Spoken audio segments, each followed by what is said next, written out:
Welcome to the I'm Such a Pisces podcast. We're two friends taking an explorative journey into all things astrology and a little woo. I'm Christine.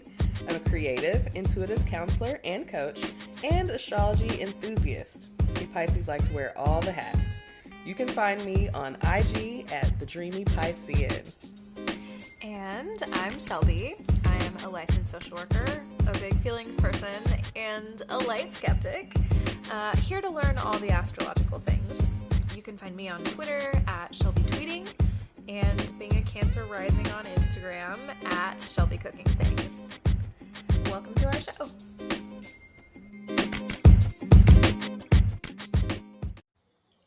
Hello, and welcome back to the I'm Such a Pisces podcast. My name is Christine. And I'm Shelby. And welcome to another week in paradise. Another week in paradise. Come on. We love it here. We love it here. How are you, Shelby? I'm pretty good. So we had our usual pre-podcasting. Yes. We could call it a meeting, but it's really just a chat. It's just a chat. It's very informal. I took a little break to let my dog outside, and I went outside and touched some grass because we just had a whole conversation about disconnected we are from nature and all that. I was like, I need to go touch some grass real quick. I'll be right back. Yes. Touch some grass. It's lovely outside. It's very spring. Yeah. I'm trying to lean into the positives and take that for what it is, because I'm like, man, it really does make you feel so much more alive when the weather is nice. That vitamin D. For real. I'm trying not to take it for granted. Really trying. Seriously. Just a nice, and a mild day too, because was it last week or the week before we were in the mid to upper 80s? Yeah. And I'm like, it's not time for that yet. We're not ready. Can we have spring? I need a mid 70s day. Beautiful, Nashville hardly goes cloudy. Straight to summer. Straight to hell. Just, straight to hell. It's not great for, your girl, we've talked about me and my new friend Perry, but yes, that's right. this is already hot, so I don't need it to be. We don't need it to be any hotter. Near 90 degrees in at the end of April. It wasn't even May yet. It wasn't even May. Yeah. Well, right now here it is a balmy 74 degrees comparatively. Yes. It's so nice outside. So I just went to enjoy that for a hot second, and now I'm here. I'm ready to podcast. Ready to just talk some more, because we've already talked for so long, and we're just gonna talk some more. Me and my Gemini moon are so ready to keep yapping. Come on. Yes. we got all the capacity for it. We have the right we have the right energy for a lot of talking. So get ready. That helps. Yes. Well, would you like to get in the car started? Yeah. Oh, yeah. Let's do it. I haven't even really looked at mine today, so it'll be a surprise. Either. Yes. Okay. Ooh. All right. I'm ready. My co-star today says, "You know what's best for you." And you know what? Come on, trust yourself. I do. Yes. It's a whole journey, really trusting yourself. Truly. Something to that. My do's this week include neon lights. I was gonna do a music reference, but then it was a band person in my Kanye reference. You know what? But it's Rhianna, so I was literally just having a conversation with somebody the other day about how sad I am that I don't feel good about listening to My Beautiful Dark Twisted Fantasy anymore, because this is one of my favorite albums. I'm telling you, it just ruins everything for you.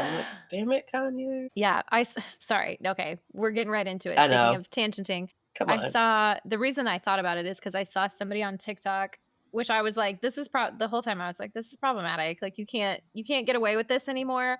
But somebody played All of the Lights interlude that's just piano music as their wedding walk-up song. You tried it. We see what you tried to do there. Yeah. You tried to get away with it. In a different time and place, I was like, when was this recorded? Because like maybe it's not current, maybe this was but also Kanye's been problematic for like way too long for anybody to really be like, Yeah. you know. Yeah. Yeah. So I had, I was like having feelings about it, but I was like, damn, if I wish that he wouldn't have fucked this up because I love this fucking album and I love this song and I Yeah. just can't anymore. I I can't. really can't. And I hate So that. yeah, all of the neon lights. Mm-hmm. We'll go ahead and make reference to it. Yeah. But, we're not Follow giving the him any money by lights. making a No, reference. that's right. So that's fine. Hate that. Anyway, so I'm going to do some neon lights tonight, apparently. Ooh. I'm also going to accept the invite. I'm not sure which invite that is, but if you You'll find out. If you want to invite me to something, now's the time. And I'm going to do appreciation. Okay. So I guess that means I'm going to be appreciating other people, other things. Yeah. Have an appreciation for stuff. So appreciating. I am, you know what? That's good. That's the vibe I'm on today. I'm appreciating what's being given to me in the form of a beautiful day. Yes. What I'm not going to do, sadly, is commit to the bit, which is too bad. I love to commit to a bit. You love to commit to the bit, right? Yeah. Right? We got a bit. We're going with it. I'm going to commit. It. Yeah. But not today. I'm also not going to do pep talks. So okay. Don't look for a pep talk from Shelby. Yeah. Great. Nope. I'm not giving it to you. That's fine because usually if you want a pep talk, I'm not really the friend to go to for that. I'm the friend that you should go to for like support. Yes. And living in your mutual delusions. Oh, yes. Yeah. Yes. Shelby was definitely, she was tolerating my delusion in our encouraging even. Talk. A slight encouragement. Now, she's not going to fully encourage this. Not too much. She's got doubts. So, and reasonably so. Yeah. But, she was tolerating the delusion. But I don't feel the need to give anybody a pep talk for real. So that's fine. Sure. I also will not backpedal. So if I'm going to say something, I'm standing on it. 10 toes. We're standing on business today. Okay, stand on business. No backpedaling. That's what it's got for me today. Okay. Stand in your truth, okay? Absolutely. All right. So today it says, try to remember that all humans, including you, become what they think. Oh. I swear we were just talking about that. We were just talking about the kind of TV that you watch and the, Yep. Yep. Cut some stuff out. Like, you know what? We're good on this. It's a different time in my life, and now that time has passed. No more Bad Girls Club. No more Bad Girls. All right. Fair. Though I was never going to be one of them. Well, I don't know. I mean, I guess if I stayed with it for long enough, maybe I would have been. You have the Aries placements. It is not. I do have the Aries placements. It's not out of the realm of possibility. It really isn't. It's not likely, but it's not impossible. I'm real chill, but don't push me. I'm not a killer, but don't push me. Now, if you push me, you don't know what'll come out. We really don't want to know what will come out. Like if you push too hard, like we don't. Some people, there's what's coming out. You see it like, okay. You can anticipate. Some people, because you don't know and you haven't seen this, like, you don't really want to know what could happen because it could be real unstable. It could be real. It could be bad. You don't want to push some people, you push a good woman too far. Okay, no, I'm just kidding. But it's real. It's so real. Look, Snapped. We were also just talking about watching Snaps. That was my show back in the day too, girl. That was my form of true crime. I was like, Snaps. Let me see these women killing their husbands. Poison them, girl. Poison them. No. So much rat poisoning. Okay. So, you'll love this. Long game. When I tell you Christina's playing a long game right now. Okay, we're playing the long game. But we're playing it. I was like, okay, all right. Passing promise. Okay, I'm not sure. I don't know what that means. So like, okay. What do you want it to mean? I don't know. Yeah. Well, we could just filter that right into the delusion if we like. There you go. And library crush. Oh, I need to go to the library. I think you need to go to the library. I love the library. It's so quiet I do love in there. The library. I like the downtown library here, but as we were talking about libraries and people finding solace in the library during the day. It's actually not always quiet. It's not always quiet, not always as cool as it used to be. It's definitely a lot of folk in there. Yeah. Just all of a sudden you see someone, they're sleeping. Oh, they've got a lot of things with them. Okay. Yes. Yeah. All right. This seems a little uncomfortable. Well, I think I'm gonna go. This is cool. This is fun. I have to go to a branch, but I love the downtown library. It's so pretty. Yes. Yeah, It's gorgeous. like might have to just go to one of the branches. Anyway, Yeah. Valid. don't double book. Okay. Okay, keep it Single keep it booking up. only. Yeah, I really try not to double book at all. Yeah. It never works out for me. Yeah, I'm like, I like a lot of spaciousness to do things also. I don't want to be too close together. Like, give me some time. Yeah. Don't hypercriticism. Okay. It's not usually me, but I will try not. And power games. Okay. No promises on that one. Oh God. Yeah. Sometimes you gotta manipulate the situation. You just gotta, Just a gotta little know how bit. to work it.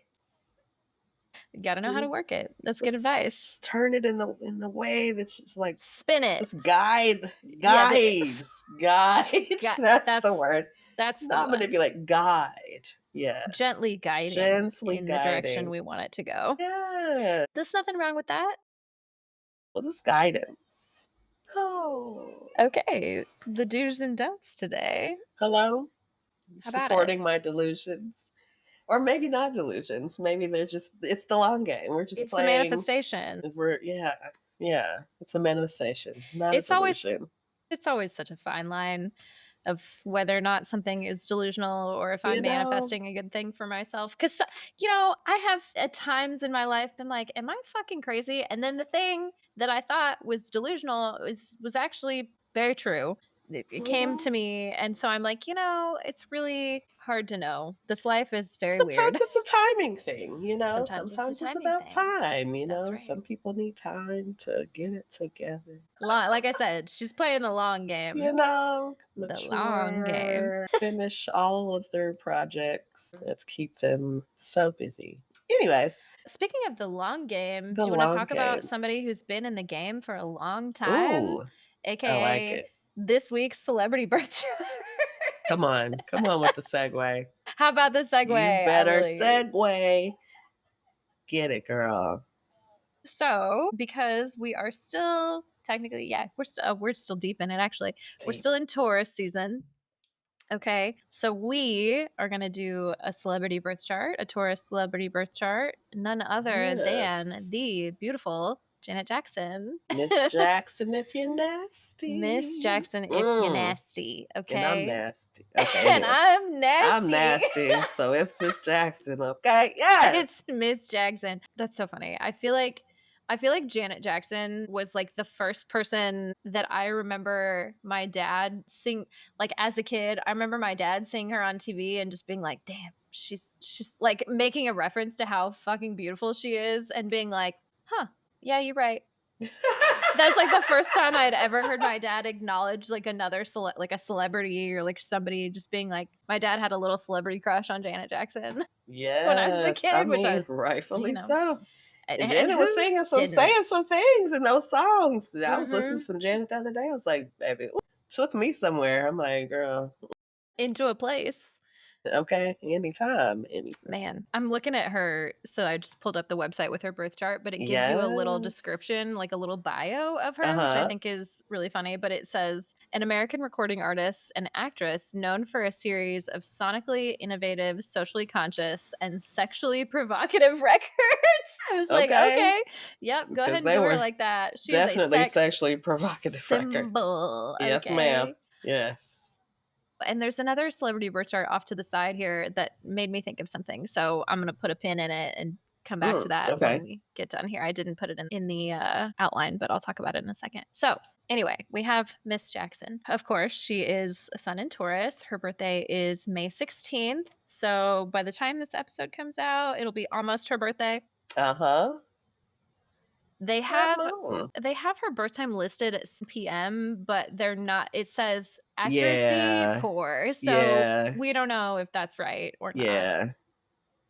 So this moon could be different, but the moon is giving speaking of sexually provocative. She's an Aries moon. Absolutely. Aries moon. She's got a really interesting chart. A big Taurus stellium here. So I bet her house is beautiful. She has a Mercury in Taurus, a Venus in Aries as well. Hey, okay. Hey, Aries Venus. Yeah, girl. you already know what that's about. A Mars in Taurus, which tells me she is stubborn as fuck. Stubborn as fuck. But, good for her. And then this also, again, not necessarily an accurate birth time, but it says ascendant in Scorpio. Yeah, I'm like, oh, she gets an ascendant here. We never get an ascendant on this site with anyone. So that's interesting that her rating is poor, but also we have an ascendant for her. Yeah, but honestly, doesn't that fit? Right. This, again, that sex Scorpio, symbol. that Aries. It's really giving sex symbol. Yeah.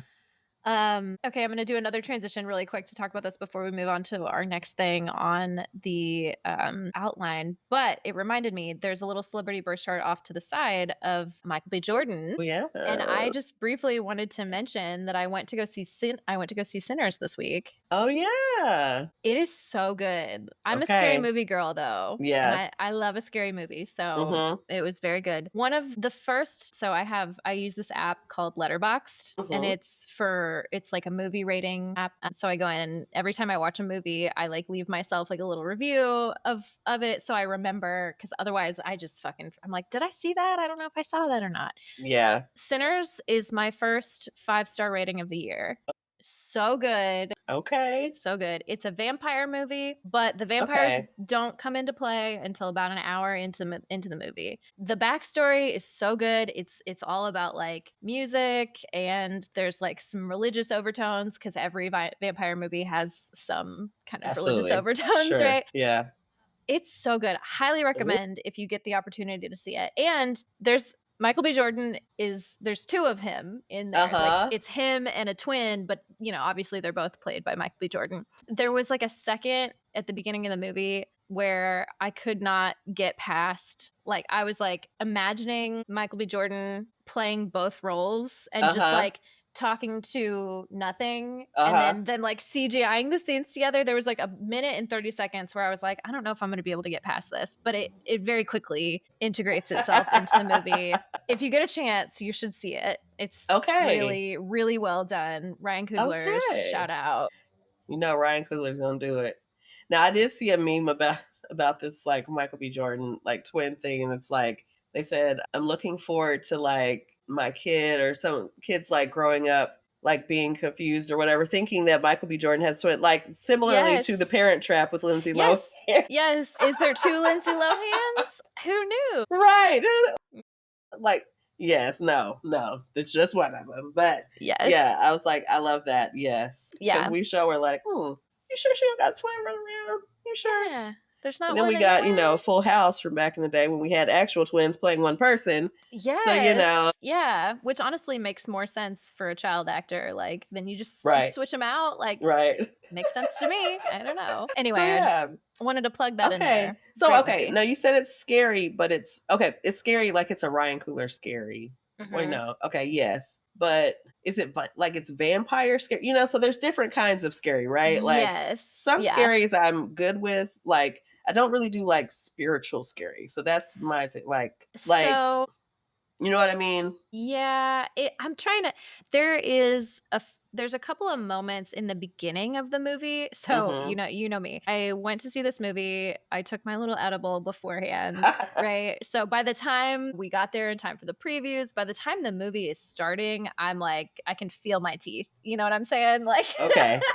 I'm like, boy. And there's a couple of scenes early on where it's like the rising tension. It's okay. I'll try not to spoil anything because I want you to see it if you get a chance. But you start off with a scene from the end. Okay. But you don't know what happens in between, right? So you start off at the very end of the movie. It gives you probably like 2-3 minutes of like, what's going on here? And then the rest of the movie takes place within a day. Okay. I just love a movie that takes place in one day. There's so much like action and like, ooh, like trying to figure out what's going to go on. Yeah. Very well done in that respect. Like kept me interested the entire time. Okay. But there's a couple of things happening at the very beginning where one of the characters like walks into like an old, it takes place in I think the 40s. So it's like you walk into like an old kind of church building and there's like a church service happening and there's a couple of like jump scare flashes where you're like, oh, ooh. And it feels sort of spiritual in nature of like there's this kind of overtone of the devil and like, all these things happening. But then as the movie progresses, it's not that scary, right? Then the rest of it is like plot building. And then there's a little bit of gore here and there, but not too much. Like I never had to cover my eyes or anything like that. And it's vampires. So you're like, whatever. Yeah, so I'm like, I can do vampires, It's also very funny. Okay. I'm sorry. Yeah, it's funny, and the music, the soundtrack is like so fucking good, like very worthwhile. Okay, I might have to, make a trip to the movies if you feel so inclined, and it's hard. Like it is expensive to go to the movies. Is what I remember this week. It is. It truly is. You're like, how much for the ticket? Oh God! And you want me to buy some food in here? Like, yeah, I want to bring my big bag so I can have some snacks. And did okay, like, bring the tote. Get the big tote out. Like we're going to the movies. Yes. So if you do see it, let me know. I would love to talk to anybody about it. It's so good. Okay. I'm thinking about trying to see it again in IMAX because it's that good. Like, I loved it. Okay. So I loved you'd be willing to pay more to see it twice. Okay. I would. More for the second time. That's how much I liked the movie. How much okay. That says something, truly. Especially, again, how expensive tickets are. I told you about the girl that back when Wicked came out and the intern, I was like, just... Go see it again. And she's like, I don't think I can afford to. It's like, but that's right. You're an intern. I'm sorry. Yeah. Sorry. Okay. That's reasonable. Privilege coming out. and I would only do it for a movie that I really, really liked. I think it got a lot of hype. And so I was worried that it wouldn't live up to the hype. But in my opinion, it totally did. Totally did. So, okay. Yeah. Yeah. I'm going to check it out. That's what I got to say about that. Maybe I can drag my imaginary boyfriend. Yes. And because if I'm going to be scared, I need someone to... You do. You need somebody. And he's a music person. I think he will appreciate the music aspects. Like, let's make an argument for it. Okay. Yes. I've heard a lot. Again, the soundtrack, the music plays a very important part of the whole thing. Okay. I think you could convince somebody to see it. Okay. Mm-hmm. Yeah. All right. I'll have to see about it. All right. Okay. Sinners. That appeals to me anyway. Speaking of sinners, let's talk about... I'm on it today. Speaking of sinners, let's talk about two people that stay fucking. Just living in it. No, literally, because Rhianna and ASAP Rocky are having another baby. Another one. Like Khaled. Okay. Another one. Another one. Okay.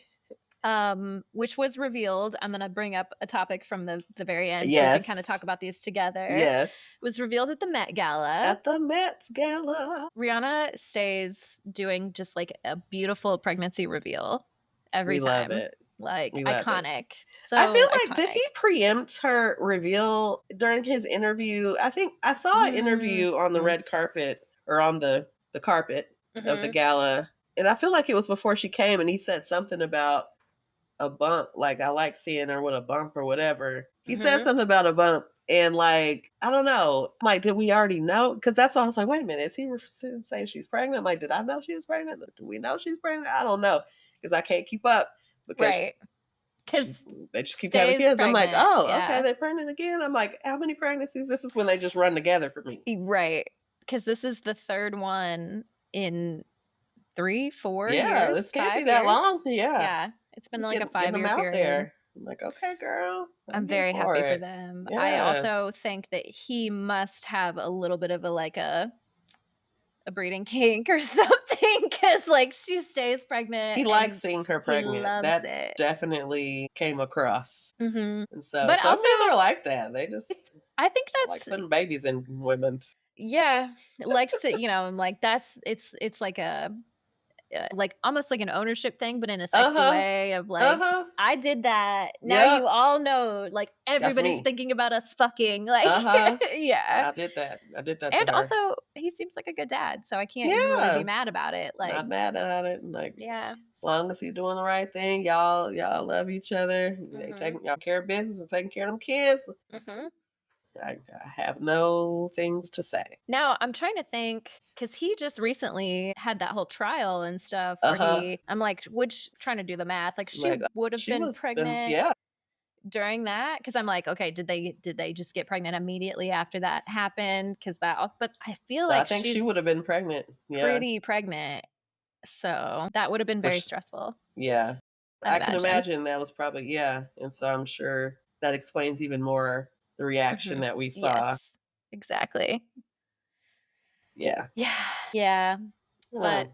congratulations to them. Yes. Speaking of the Met Gala, tell me. Speaking of the Met Gala, so I don't always catch the actual carpet of the Met Hmm. Gala. Like I usually see things after, but I happen to remember that I was like, "Oh, the Met Gala's today." And Mm. so when I was home later in the day and I turned it on, I got to see some of like the coverage. It was really Mhm. cool. And then of course I went through and looked at the rest of the looks. But I love watching the red carpet. So this Mhm. year, the 2025 Met Gala, the theme was super fine, Mhm. tailoring black style. Mhm. Right. So you saw a lot of like black dandyism and Mhm. just like 300 years of black style, like through tailored Yes. fashion. So the looks that came down the carpet were just like Mhm. chef's kiss. Mhm. So I was living for all of it, Mhm. but there are definitely some people that stood out for me. Did you get to see any of the looks? So I saw a few and I literally just pulled up a list so I could kind of go through and look at a few more. Uh-huh. I saw like the very prominent ones. Like obviously I saw Rihanna and ASAP Rocky because of all Uh-huh. this. And then who else did I see? I saw Dochi. Yeah, Dochi, You of saw course, Doechii, with with her her Louis first one. Vuitton. Yes, and then I also saw some controversy because they were like trying to. She like had a big reveal and I think was Uh-huh. very stressed. And I saw like a lot of people. She had these little umbrellas over her, and she was like yelling at her team, Yeah. like, "I need more umbrellas." It was very Leo.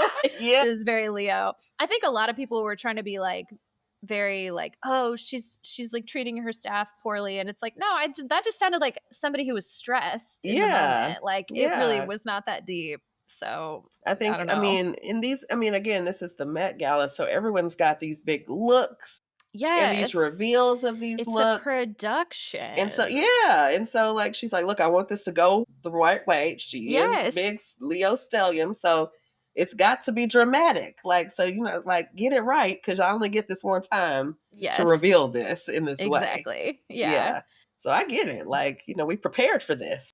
Yeah, it made a lot of sense. I also saw Sabrina Carpenter because people were saying that she looked like Barnum and Bailey, like ringleader. Yes, she definitely was giving circus, Yes, I was like, it's cute, but very circus like. it is. I saw somebody say because she's very petite, Mm-hmm. very short, like, and I'm like, oh, relatable, like you got those short ass legs. And somebody Mm-hmm. was like, oh, you should not wear pants because it'll elongate your legs. And it did do that. But like Yeah. that's not it It didn't wasn't, hit. yeah, it didn't give the theme. Like, and that's there were some folks that kind of just missed the they missed the Mhm. theme. And I was like, a lot of white folks did not really get the message properly, and that's, it is what it they're is. like, I don't know what this is. Like Yeah. black what black? Like Black what now? black what? Like Yeah. what?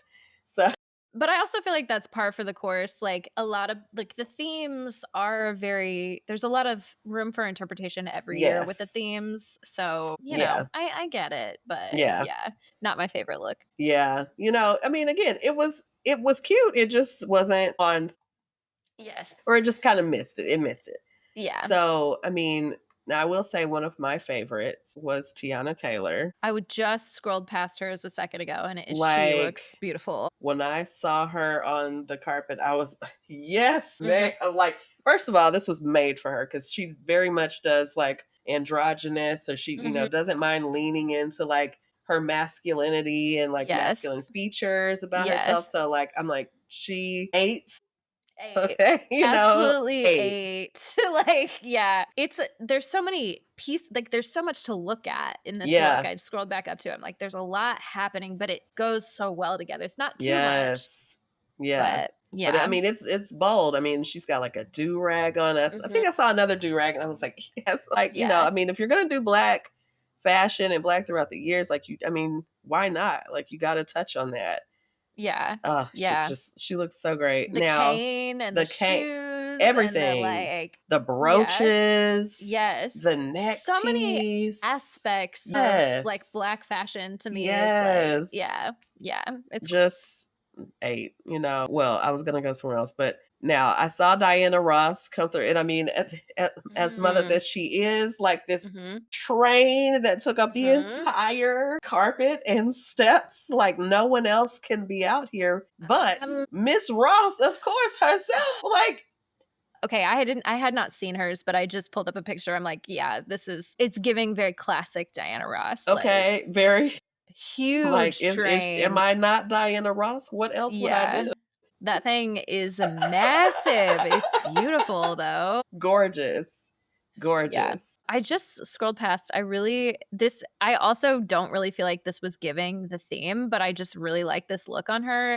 Yeah. Jenna Ortega is Yeah. wearing this, like, it's giving to me, it seems like she was going for like an Afrofuturism kind of vibe. Like, it's very Mhm. future looking. I just think she looks cute, but again, not necessarily on theme, but I like her and But I like it's, this little yeah. look on her.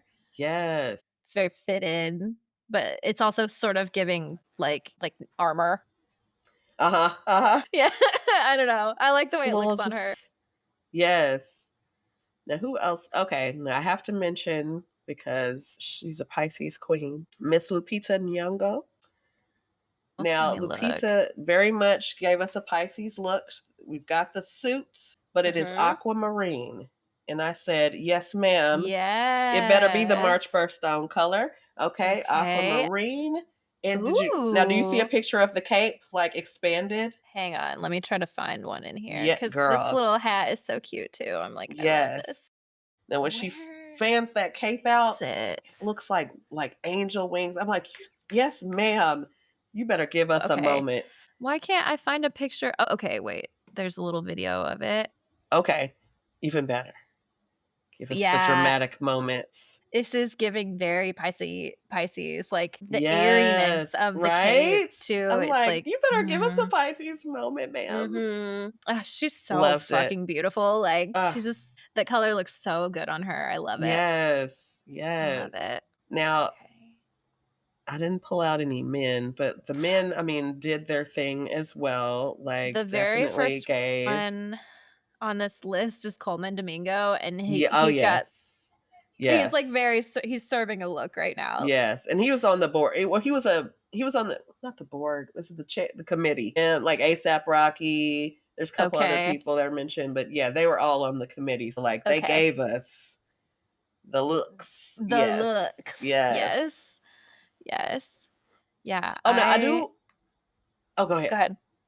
Oh no. I was gonna say I do want to mention Janelle Monáe, because another Mm. person that was made for this kind of theme, like, because Janelle Mhm. Monáe, came on the scene, Again, suits, androgynous. uniform, Yes. yeah, like, Yes. she's giving. So like she had an outfit in an outfit, a suit in a Oh, suit I do remember seeing reveal. this. Yes. Uh huh. Uh Yes. huh. I was like, yeah, come on, Mhm. she's gonna give it to us. So Mhm. I mean, it's just so many looks. Oh, and then I see her at the after party too with, like, even less of a suit. Oh, Like, it's it like just pieces continues to come yeah, off, like, she's got, like, little pasties yes. over her nipples, but she's still got a tie and, Uh like, the huh. corset suit. I'm like, "Oh, this Yeah. looks very good on you." Like, yeah. We love it. We Yeah. love it. Now, and we have to, Zendaya always Mhm. gives, us a look, Always. her stylist Roach is always going to, Yeah, give and the us 2 the of them looks. together, like, he's always there Yes. too, serving a little look of his own, like, Mhm. Oh yeah. yeah. Okay. Come on now. Yeah. Yes, love. Ooh, we love La Roach. Ah, yes. Okay, who else did I want to mention? Anyone else? There's so many. There's so many like amazing looks. Yeah. Everybody really, I mean, came. Now I did see a clip or a meme. It was Tiana Taylor, and I can't remember who else was in the clip. It was like two of them, and then they were interviewing Anne Hathaway, and I didn't even recognize that was Anne Hathaway. I'm like, that's Anne Hathaway. And like, I watched the video a few times. I'm like, that's Anne Hathaway. Maybe it's Huh. because she had her hair pulled up or whatever. I just, I guess maybe I'm used to seeing Yeah. her with her hair down. But, and, so they're asking her about her look, and she starts going into something. And I'm like, girl, what are you talking about? But What the are you look talking about? was just not on, again, it wasn't on theme. And you see this, like, the Tiana Taylor, what? I'm going to feel bad because I can't remember who else, the other woman, but you see them collectively look her up and down. I remember seeing all the comments on that post, and people were giving us like Miranda Priestley, like looking Anne Hathaway up and down in The Devil Wears Prada, like, It's like what are you wearing? you didn't do it. You really didn't do it. It's like, we love Anne, but girl, no. Yeah, She there's looks beautiful. just nothing wrong with it. She looks great, It but just wasn't it's the not on theme. theme. Yeah. Yeah. I feel like some people just go to the Met Gala and do whatever they want regardless of the True. theme, which Yeah. is it's a choice. It's okay, Yeah. whatever. You're like, look, I dressed up. I also wanted to shout out Andre 3000 and his Yes. Oh piano my on his God. back. Yes. How did I not? Yes. Yes. My fave. Yeah, he's just got this big ass piano. He just always looks like he's having a good time. Yes, I don't know. and that was like the release of he released a new album with that, or a new project, like a piano, like 7 piano sketches or something like that. Yeah. So that Yes. was all Yeah. part of a thing, Mhm. a different Mhm. theme A with different him. theme within But the theme. yes. So yeah. Another Keith Stanfield just looks sexy no matter what he does. I'm seeing a picture of him right now. I'm like, sorry, I'm just scrolling through all these different I know looks. there's so many looks. Oh my god, Brian Tyree Henry. I just looked at his. He looks sexy. Does he have a little, no, never mind. I thought he had a nose ring. I was like, but he's got this big like cape thing going on too. It's very Yes. cute. I'm like, So sometimes the much. men are just really boring. Yeah. And I Like, feel like this gave them the opportunity to really like go over the top. Like, give us a little mhm, more. Like, yeah, a lot of times they like show up in a nice suit, mhm, very understated. And like the mhm. women really give us the theme. But like, Yes. yeah, here, A lot of the men were really showing up, showing out. yeah. Who was Yeah. my girl? Okay, now I feel bad again. I don't know everybody's name. There was a woman in a green suit with little mirrors on it. Did you see that? No. Let me And I look. don't know her name. I don't know if she's an actress. I don't know if she's a singer. I don't know. I Hmm. don't. But it was a look. Man, I'm Let's trying to see see. if I I wonder. scroll past it. I know. I'm looking. I have this list from Vogue that is literally all of the looks, but it's so many. I know It's there's like, just so many looks. yeah. People really came. Now I will say, because I'm scrolling past this picture, I was just whenever I see Kylie, I just like, sis, Hmm. that lady looks 45, and like, is she even 30 yet? I don't. She might be in her 30s now. I don't I know. don't know if she is. How old is Kylie? How old are Maybe you? she. Yeah. Oh no, you're right. She's 27. Yeah. But I think that is such a thing that, like, people who spend, like, that much get that much work done when they don't Yeah. need to that early, like, it does age you. There's a lot of Yeah. stuff that we don't know about what, like, all the filler and all that stuff does to your body. Mhm. I have gone back and forth several times of like, "Oh, maybe I'll get a little lip filler here and there. Maybe I'll get a little Botox." And the older I get, the more I'm like, "No, like, I feel like it's mm-mm, just like tattoos. It's like once you start, you don't you stop." don't stop. You just find more Yeah, things to fix and tweak. exactly. I'm like, You know girl, what? That fits right into our conversation in the meets today about yes, all the things that we're gonna talk about. Yeah. yes, We'll come back to that. yes. Now we'll find sis in the green suit. I have to look it up in our break time. But I just Yes. wanted to talk about some of the looks and the fashions because I love getting into the fashions. Mhm. So yeah, we can move um, to the next thing, which I guess is also a thing that I put in. Oh, Um, yeah. so speaking of celebrities and celebrity happenings right now, so Mhm. we're starting to get videos and images from the Cowboy Carter tour, Beyonce, or should I say Blue Ivy's tour, because I mean, Capricorn girl, Queen. 90% of the videos that I'm seeing are of Blue Ivy. Like, I'm like, oh yeah, there's Beyonce over there. Oh, look, there's Blue dancing her ass off. And Lil Sis is just getting it, and I love to see it. Like, just, you know, the Capricorn that she is, you can tell that she worked hard. Like, she looks like a professional dancer, like all the other dancers. And you know, if you perform in a Beyonce show, you done put in some hard work. And even if that's your mom, like, yes, there is nepotism at play, but like, but your mom is Beyonce, who was a be at Virgo. the same standard. Yeah. Like, she's not gonna just let you up there for no reason. Right. And we know this is Blue, who has been the manager since she came on the scene. Literally. Managing her parents, her family, telling everybody the rules, you know. So we know that she, you know, she's been on it. There are some jokes going around about, you know, Blue's favorite song is Diva, and Beyonce keeps trying to cut it out the set list. And we keep seeing that it keeps ending up in the shows. So we know who runs the show over there.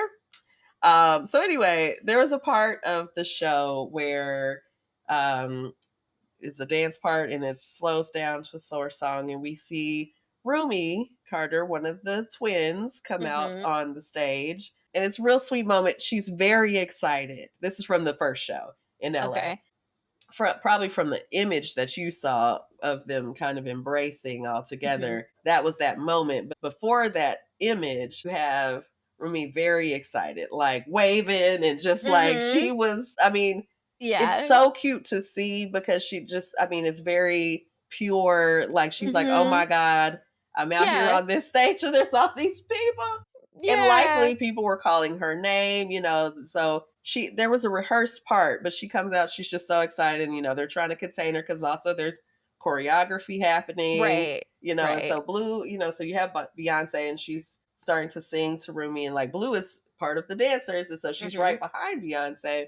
And then there's a part where, you know, that part ends and like Blue comes around to the side, and then you see this little moment.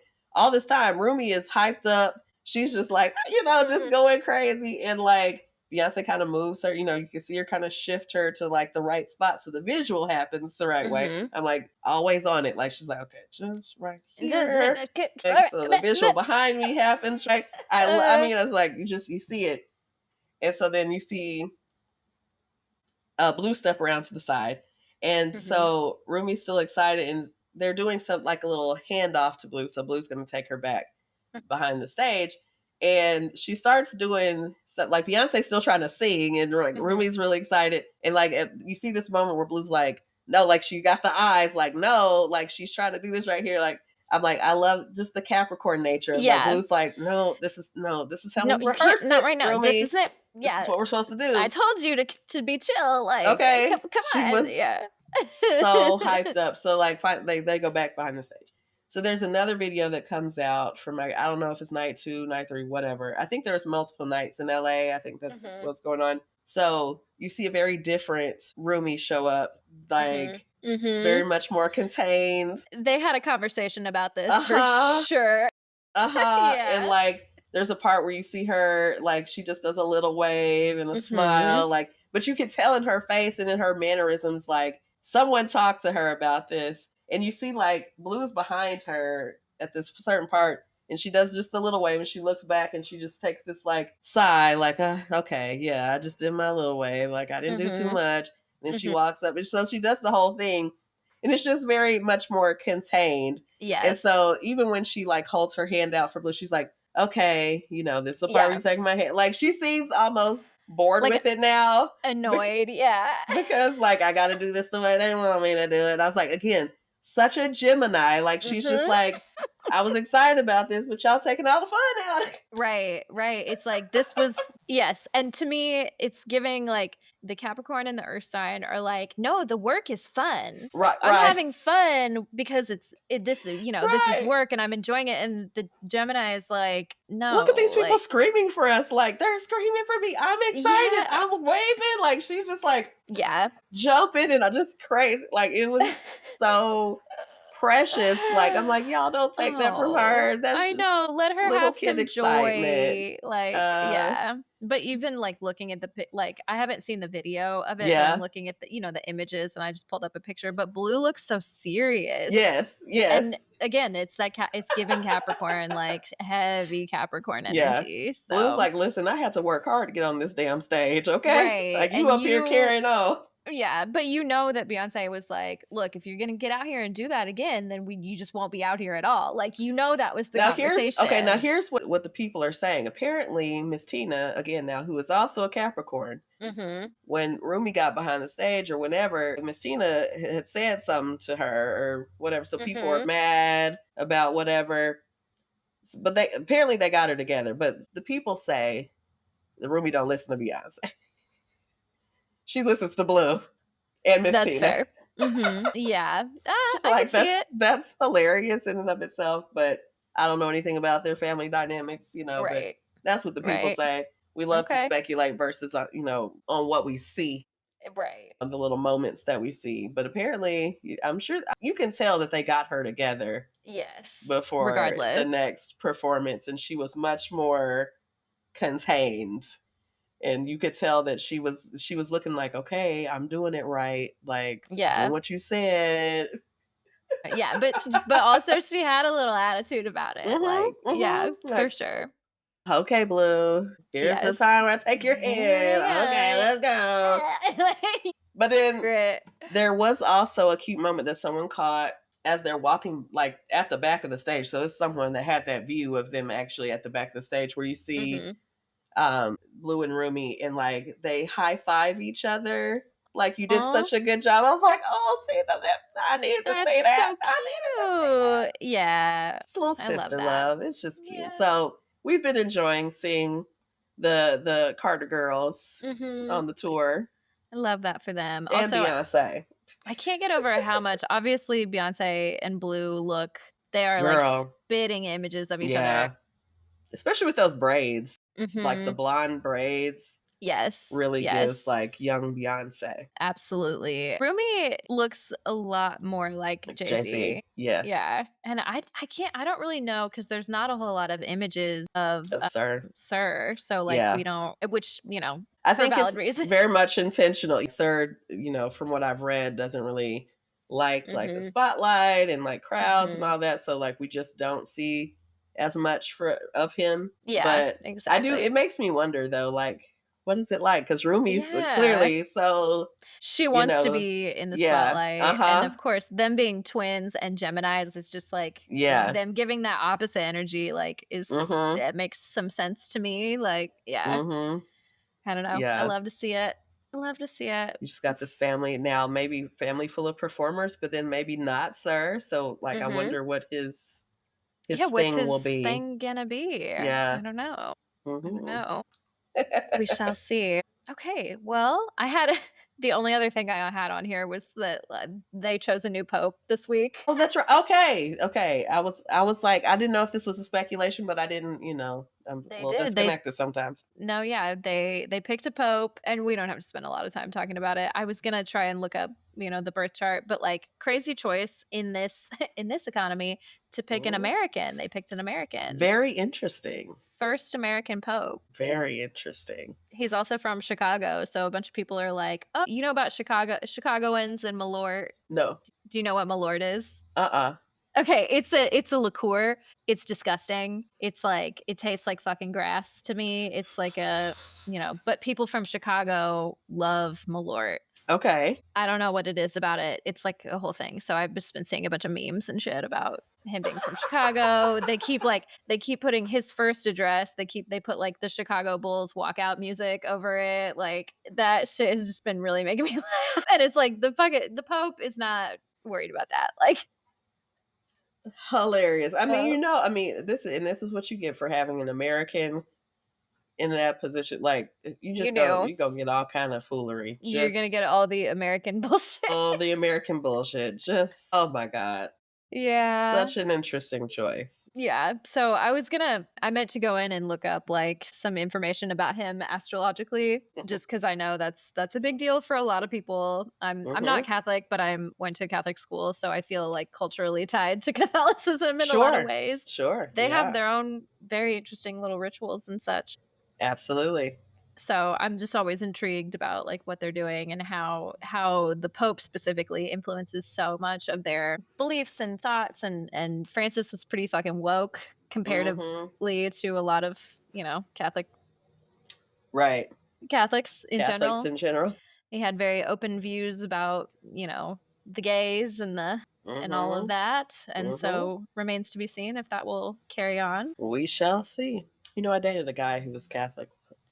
Hmm. How did that go? It was a good time.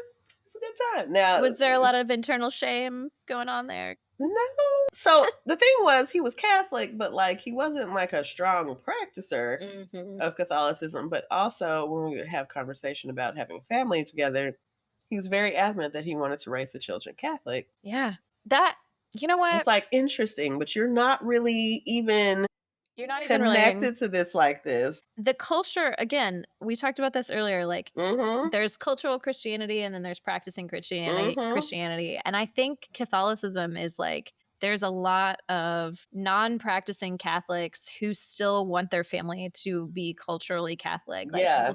still know the mass rituals and still Uh-huh. like I want be them to know the familiar, 7 rights or have the rights or what, go the through communion and the confirmation, confirmation all that and stuff. And I'm like, yeah. okay.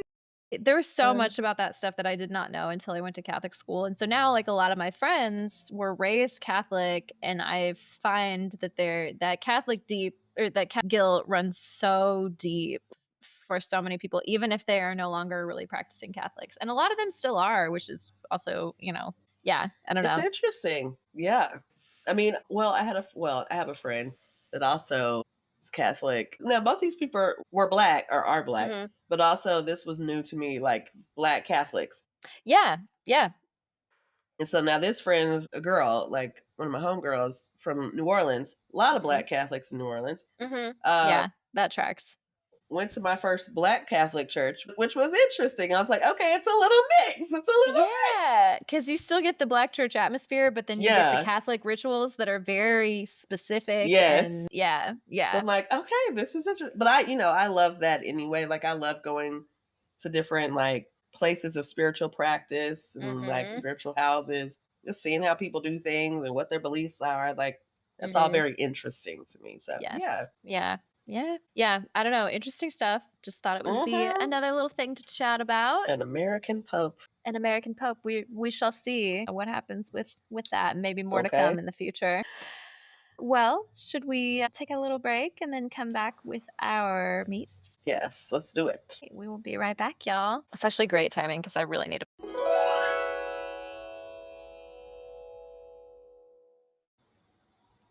Hey, hey, y'all. Welcome back. We are going to get into our meets now. It's Christine, the meats. what It's the the hell are we meats. talking about What the today? helly? What the helliante? Okay. What the helly berry are we going to talk What the about in helly the meets? berry? Okay. We are going to talk about insecurity. Also, Why? don't you miss Insecure in the podcast Ugh, Insecurity? I miss it so much. But you know what? I also really appreciate when a creator is like, even though a thing is so popular and people are like, Yes. bring it back. Like sometimes you have to know when to end something if it's Mm, time. absolutely. You'd Go always out on top. Yes, you'd always rather be having people ask for more than being like, Mm, "Oh, the show's going downhill," or it's just whatever. on and on and on and on. So, all right, I understand, Issa, but like, Well, we love the show. Anyway, we loved it. it And, might be time for a rewatch, I was just honestly. going to say, I haven't seen it in a while, and Mm-hmm. that is It very might much a be. comfort show. I Mm-hmm. just go back and rewatch it, like, Yeah. think about my Lawrence. Anyways, So yeah, we don't have to get into it, but beat man, it. such a good show. So good. But today we are going to talk about not that show, but insecurity, that the thing we all have, right? Mm-hmm. Some At of some us time. at We some all have time it. or another, in some Mhm. way. I think for me, like, there are some things that I feel very confident in some ways that I present very confidently. And then, there's some little insecurities, because that's Yeah. just a thing. It catches me off guard sometimes. I'm like, Girl, right? I Me? thought I was good. Like, I feel Right. probably more confident right now, especially the older I get, the more I'm like, I Mm-hmm. don't have time to be like doubtful of myself and my own abilities. Right. But every once in a while, it really hits. Yeah. Yeah. Yeah. You're like, can't believe this. Because, that Yeah. Aries energy doesn't do well with feeling insecure. Like, insecure, baby. Who, me? Me. Me? Flip that hair. Come on now. Let's Yes. move it. I'm that bitch. Just, and immediately tell myself, no, I'm that bitch. And so Yes. then Yes. it's a war within yourself. So astrology can kind of show us not only where we feel insecure, but how we react to those feelings. So I wanted to kind of jump in to a little astrology of insecurity. Yes. Well, interesting topic. Yeah, I'm really excited to talk about this. I think I brought this up a little bit last week because I think I initially was putting my notes for last week's episode in this Right. outline, Yes. and I was like, oh wait, and I was like, oh, that's what we're talking about next week. And at the time, I'm still feeling it a little bit, but at that moment, I was feeling it really heavily, especially like being in this new role in my job, and I'm in sort of a weird position because I'm like in this job, but I'm gonna transition into a different job soon, and so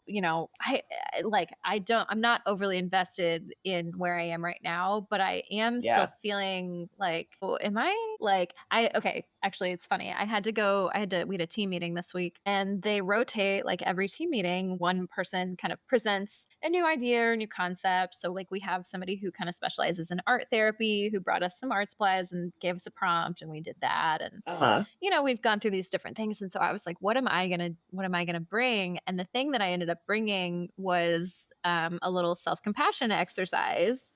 Okay. Because I was feeling like I needed that right now because like I'm learning so many new things, working in this like electronic medical record system that is like the least intuitive fucking thing I've ever done in my life. And like, I'm smart. I'm smart. Why is this not making any fucking sense to me? Like, there's been so many times over the last couple of weeks where I've just been like, am I stupid? Like, not, just kind But of like really, talking to myself you in that talk to joking yourself. Yeah. tone. But then I'm like, oh no, I'm actually feeling these feelings. Like, I need to stop. I need to like, no, this is complicated. Everyone has said this is a very complicated system. It takes at least a year to get comfortable with it. I'm not even going to be there that long. Like, it's not, you're fine. Yeah. Nobody's mad at you. So I've been feeling that a lot lately in that regard. And we'll probably be feeling it again in a few months when I start another new job. Like, I just am going to kind of have to live in this insecure place. Not entirely, but just kind of know that these feelings are going to be coming up for me a lot. Yeah. In the next few months. We've talked a little bit about some of the escapades I've had recently, and what I figured out is I've also been feeling it a little bit when I like interact with some people in a flirty way, because I learned that like I'm very confident in how I interact with men because I feel as though I'm comfortable and I'm aware and I know how they operate. But I don't know how to flirt with women, and it makes me feel very insecure. Yeah. I've been having those thoughts too of like, wait, am I do you like me? I don't know if you like me or not. Like, yeah, it's very different. Like, it's like, well, I know how this works with men. Like, I know how to work it. I know what they like. I know, how to, do things subtly. I know, like, I know the game. And it's like, I'm new to this. Which, that's a theme, right? Like, and when you were saying that, sorry, I keep leaning up because my hair keeps getting caught behind me on the couch, and I'm like, relatable. Pulling my head, right? Yes, I'm like, I need to just put it up. But I was gonna say, when you mentioned the first thing, was I wonder if it's relatable. Like, when there's a thing that I'm not proficient in yet, like I don't allow myself to not be proficient in things or not already know. Like, I don't like being new. I like, I'm new here and I don't feel good. I feel insecure about it. Yeah. Like, I don't, I like to have it already together. I like to know the things. I don't like to ask for help. All of that. Like, I want to come in to a brand new job and be like, she got it in a week. Yes. Yeah. I want everyone to be impressed with that, like how quickly I'm picking everything up. Okay. Like I literally said to somebody this week, I'm like, I'm a fast learner. Right. But then I'm like, that doesn't matter. And Like, why? And why? Why do you need to yeah, be? you Like, don't, it's fine. You're still yeah. doing the work. You're still, but yeah, that I think the theme, there's a lot of new in my life these Yeah. days in Yeah. terms of work and a lot of these other aspects. And so I've been feeling this insecurity show up quite a bit. Yeah. Okay. So Yeah. good timing, divine timing, if Yes. you will. Yes. Yeah. Come on. Divine timing. It happens. It is a thing. Okay, so let's get into where do we find insecurity? Like, we all have it, right? Like, it's not like you have insecurity, but you don't have Yes. insecurity. Yeah. Like, No, but everybody has it. everyone has it. But, if you find it in your chart, it might speak to a certain area or it might speak to a deeper level. And we'll kind of get into it. But the first thing we want to look at, or the first body we want to look at, is the moon, right? Like the moon governs our inner life, our subconscious, right? A lot of those insecurities live right in that subconscious. Just, deep lying beneath the surface, right? So we're getting into the moon. And so that's going to tell us about, our emotional safety, what we need to feel safe, but also what triggers us. And so, yeah, so let's get into it. So let's get into it. The moon tells us our deepest emotional needs, right? Where our fears are, and that fear of rejection or abandonment. So when we see our moon in certain places, we may see that show up a little stronger, right? Certain houses, certain signs really are going to enhance that insecurity about our belongingness or people, what it takes to feel love. So those moon signs that are especially going to struggle with that internal security, no surprise, some water signs in here, a Cancer moon. Now that's double energy, right? Like moon rules Cancer. And so having a Cancer moon, you're going to be very aware, hyper aware of your emotional shifts. They're going to be some shifting. Okay. We're water signs. So, there's some shifting of moods to say the least, but also fear of not being nurtured or not having that nurturing need met. That really, so one time I had a professional astrologer kind of analyze my chart, and she talked to me a lot about how, although I am a Gemini moon, the moon is very important to me because of the Cancer rising. That there's, Cancer ruling the moon sign is going to be just a lot more important. But I feel like I kind of relate to this to some degree. Like I need the nurturance. Like I need to take care absolutely. of me. Like yes. Yeah.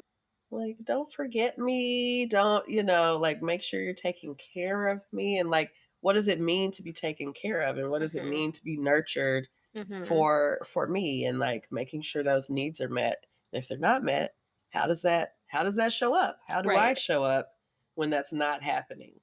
How does that insecurity surface? Now, another water moon for us in this list, Pisces moon. It went Scorpio. Of course. Yeah, no. Their vault is deep. Their vault is very deep. Very, very deep. So, again, this is my placement. So very sensitive to criticism and don't like it, but here I am dealing with Virgos. It's probably one of my, this is how we work on this. Like put a bunch of Virgos in your life that are going to be critical of you, build a thicker skin. That's how the universe just keeps sending them to you for this reason. I swear. Build you up. It's like nothing is going to get to you after you deal with all these Virgos. Right. Okay. Not too much, really. Also, Pisces moon tends to be more easily overwhelmed. Yeah. It's like it's a lot. I feel like I'm always like, it's just a lot. It's a lot. It made me feel tired. I'm tired. No, we literally just had this conversation about like the amount of space that we feel like we need in order to process and to, and my thing is, like, I think everybody needs that much space to really process things, but some people can just stuff it. And Suppress. because we are taking in everything and feeling everything, the amount of space that we need, especially you with the Pisces moon, you need the space. Like, I need a lot of space to process things. People ask me questions. Like I told you one of my coworkers likes to ask me certain questions, and I'm just like, why me? Like, did you ask everyone else this? Or are you just asking me? Like, why are you asking me these deep ass questions or whatever? Yeah, I need just a minute. Like, I don't know. I'm like, I want to just talk about what I watched on TV last night. I don't want you ask me what are the biggest challenges of this job. Yeah, I'm not thinking about that. Like, if it's a challenge, I'm thinking about how to overcome the challenge. Like, I'm not. And I don't have a prepared answer for you to just spit back. Like, if I'm really gonna sit with that question, it's gonna take some time to give you an answer. So if you're just asking questions just to ask them, don't. Right. Like, send me your list and I'll think on it. Because that's me. I need time to really think about things, which is not great in certain situations where you need to have, you know, quick your response. thoughts prepared. Yeah, and responses. Because I'm like, I need to take that in. And I need to sit with that. Right. And I need to really process that. Right. Well, and I'm curious too if you're like in that situation, because I know for me, the Gemini works very quickly. The Gemini moon will give you a quick-witted response, but it's not always going to be an accurate response to the way I feel. And I think with similarly the Aries Mercury, which I know we both have, is like, here, I will give you something quick. I'll say something. Yeah. But it might not be all encompassing, you know, emotionally accurate answer. Right. Yeah. Because I feel like a lot of times this happened to me. Sorry, I'm kind of tangenting a little bit, but it just made me think about a lot of things. Yeah. I was thinking about in my previous relationship, we would have a lot of conflict because like we would talk about something and I would say something because that was like the first thing that came to the top of my mind. But then I would sit with something and I would think about it and I'd be like, you know, that's not really accurate to the way that I feel. And so I would then come back around and be like, well, I thought about this and I processed this. And then the other person would be like, well, that's not what you said before. I'm like, well, I know, but I sat with Taurus it for a while. You better say what you mean the first time. Exactly. Okay? And it's like, I don't always have that. So that created a little bit of, you know. Yeah. Anyway, that's just a thing that I was thinking about. I mean, very real. Just like, okay, like I'm going to say something, but it takes more time. And so sometimes you have to go back on some things. So yeah, I mean, I feel like I'm trying to think how the insecurity is played, because again, I think part of this is, and we might talk about this later, but I've got these Aries placements as well. And so sometimes that kind of overshadows like whatever insecurity. If I notice an insecurity, I feel like that Aries energy is going to come in and compensate for it. Yes. Like, no. Yeah. Absolutely not. We're going to over present confidence then, because I'm not going to be weak. We're not going to present this way. Like in that, you know, that all that Aries energy, like power, like confidence, like, but no, we're not going to show. Quick to respond as well. Yes. That just like kicks in. Like, no one's going to know. They're never going to know. How would they know? How would they know? Yeah. Yeah, I feel like, so this is again like the insecurity shows up, but then sometimes you've got these other placements that are like, oh, let me fix that for you. Like, It's like, oh no, we can't go out like that. No. Yeah, but I think pride in there. Like, it's ego. It's definitely ego. A lot of ego for sure. If you've got it, I feel like if you have a fire placement, especially a Leo or an Aries, the ego is going to kind of overcompensate. But you know what? Again, an emotionally intelligent water sign will see through the ego, and you know. Now that's true. They will see through it. Now some of the other people won't. Some other folks don't see through it. Right. They just believe the ego, and I'd be like, oh great, yeah. And then I come home and I write in my journal. And we work on those feelings. Exactly. What's going on? Process this, because I don't know. You can't have me out here looking. My ego's like, don't have me out here looking crazy. Right. And so we're always going to present in a certain way. So people, I guess sometimes people are surprised, like at certain settings, like, oh, I didn't, you know, I'm surprised that you feel that way or whatever. Because I often hear feedback from other people that they feel like I present very confidently, or that they see me as very confident. Yeah. And I'm like, okay. Thanks. Maybe more than I feel, but you know, I guess I'm very much giving, you know. I get that a lot too, is like I feel deeply insecure about not a lot of things, not nearly as much as I used to. I feel like the authenticity and the confidence does sort of, it runs a little deeper than it used to.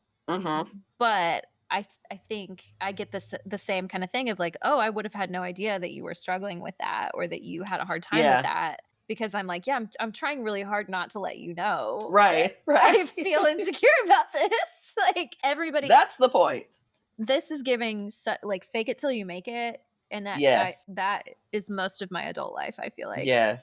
Then the thing that gets me through is like literally everybody is doing that. Yes. Now some people really do know some shit. But we all have to learn. And that, I think that is really true. Like when you get to the point where you realize that more people than not are truly faking it till they make it, or putting on whatever face or whatever they got to put on to make it look however it's going to look. Yeah. That's happening. Yeah. And it's happening a lot more. And you see it, they don't know what they're doing either. Okay. So no one knows what they're doing over here. Yes. Yeah. It really humanizes people. Like, yeah. Oof. So we've got Cancer and Pisces moon. Okay. So now our third, on our, where it shows up the most in our birth chart is our Virgo moon. Of course. They're so self-critical. Like Virgo. You've heard us talk about it. Like the shame, it runs so deep. The shame. Yes. Like that perfectionism. Again, perfectionism is not a positive trait. No, it's really not. It's really not. And what did we say last week? What did we hear? Rooted in white supremacy. That's right. Do not forget. Don't forget. Rooted. Okay. Shout out to Mary. Shout out to Mary for that one. She comes through with some through with some gems. Like, she go through with a gem. Okay. So, Virgo, who, like you said, very self-critical, again, also critical of others because it's there. Right. They're like, look, I'm not doing anything that I don't do to myself. Right. Exactly. Exactly. I'm treating you as I would. They said the golden rule. Like to be treated. Yeah. Question mark on like to be treated, but definitely treating you how I treat myself. So, just that deep rooted, I think that's all rooted in fear. Just fear of, not being enough. Yes. Yeah. And so I'm going to, I got to be perfect. It's got to be right. It's got to be perfect. Cause what if it's not? What if it's not? What if it's not? What's the big What deal? happens? Right. That's Virgo's therapy. What if it's not perfect? Right. Then what? What's next? Keep thinking about that question if you're a Virgo. Okay. And you're still listening. Virgo, okay. If you haven't gotten tired of us. Okay. They're not listening to us. No, they're probably not. That's okay, Virgos. We love you still, but you know why you're not listening, because you're avoiding. So, one day you'll be ready. One day. When the student is ready, the teacher will appear. Okay. Oh, listen. There you go. I like teacher that. Will appear. Okay. That's what I said to Mr. Virgo. When it's like when the student is ready, when you're ready, I'll appear. Are you the teacher? I'm the teacher. Okay. Oh, I'm definitely the teacher. Okay. Yeah, you are. You absolutely are. So when you're ready. So, okay. Now let's move on to another space where we find insecurity show up. Our favorite planet, Daddy Saturn. Daddy Saturn, of course. Daddy Saturn is going to bring a little insecurity because it's going to bring the pressure, okay? Yeah. And the fear of failure. Because honestly, a little bit of that will kind of propel you forward sometimes in small doses. We need a little push. If we just talked about that, like sometimes I need a push. Yes, if we're not a little scared of what's going to happen, we might not ever get anything done. Like, yeah. And Saturn again gives us a lot of that Earth type energy. Again, Saturn is the ruler of Capricorn.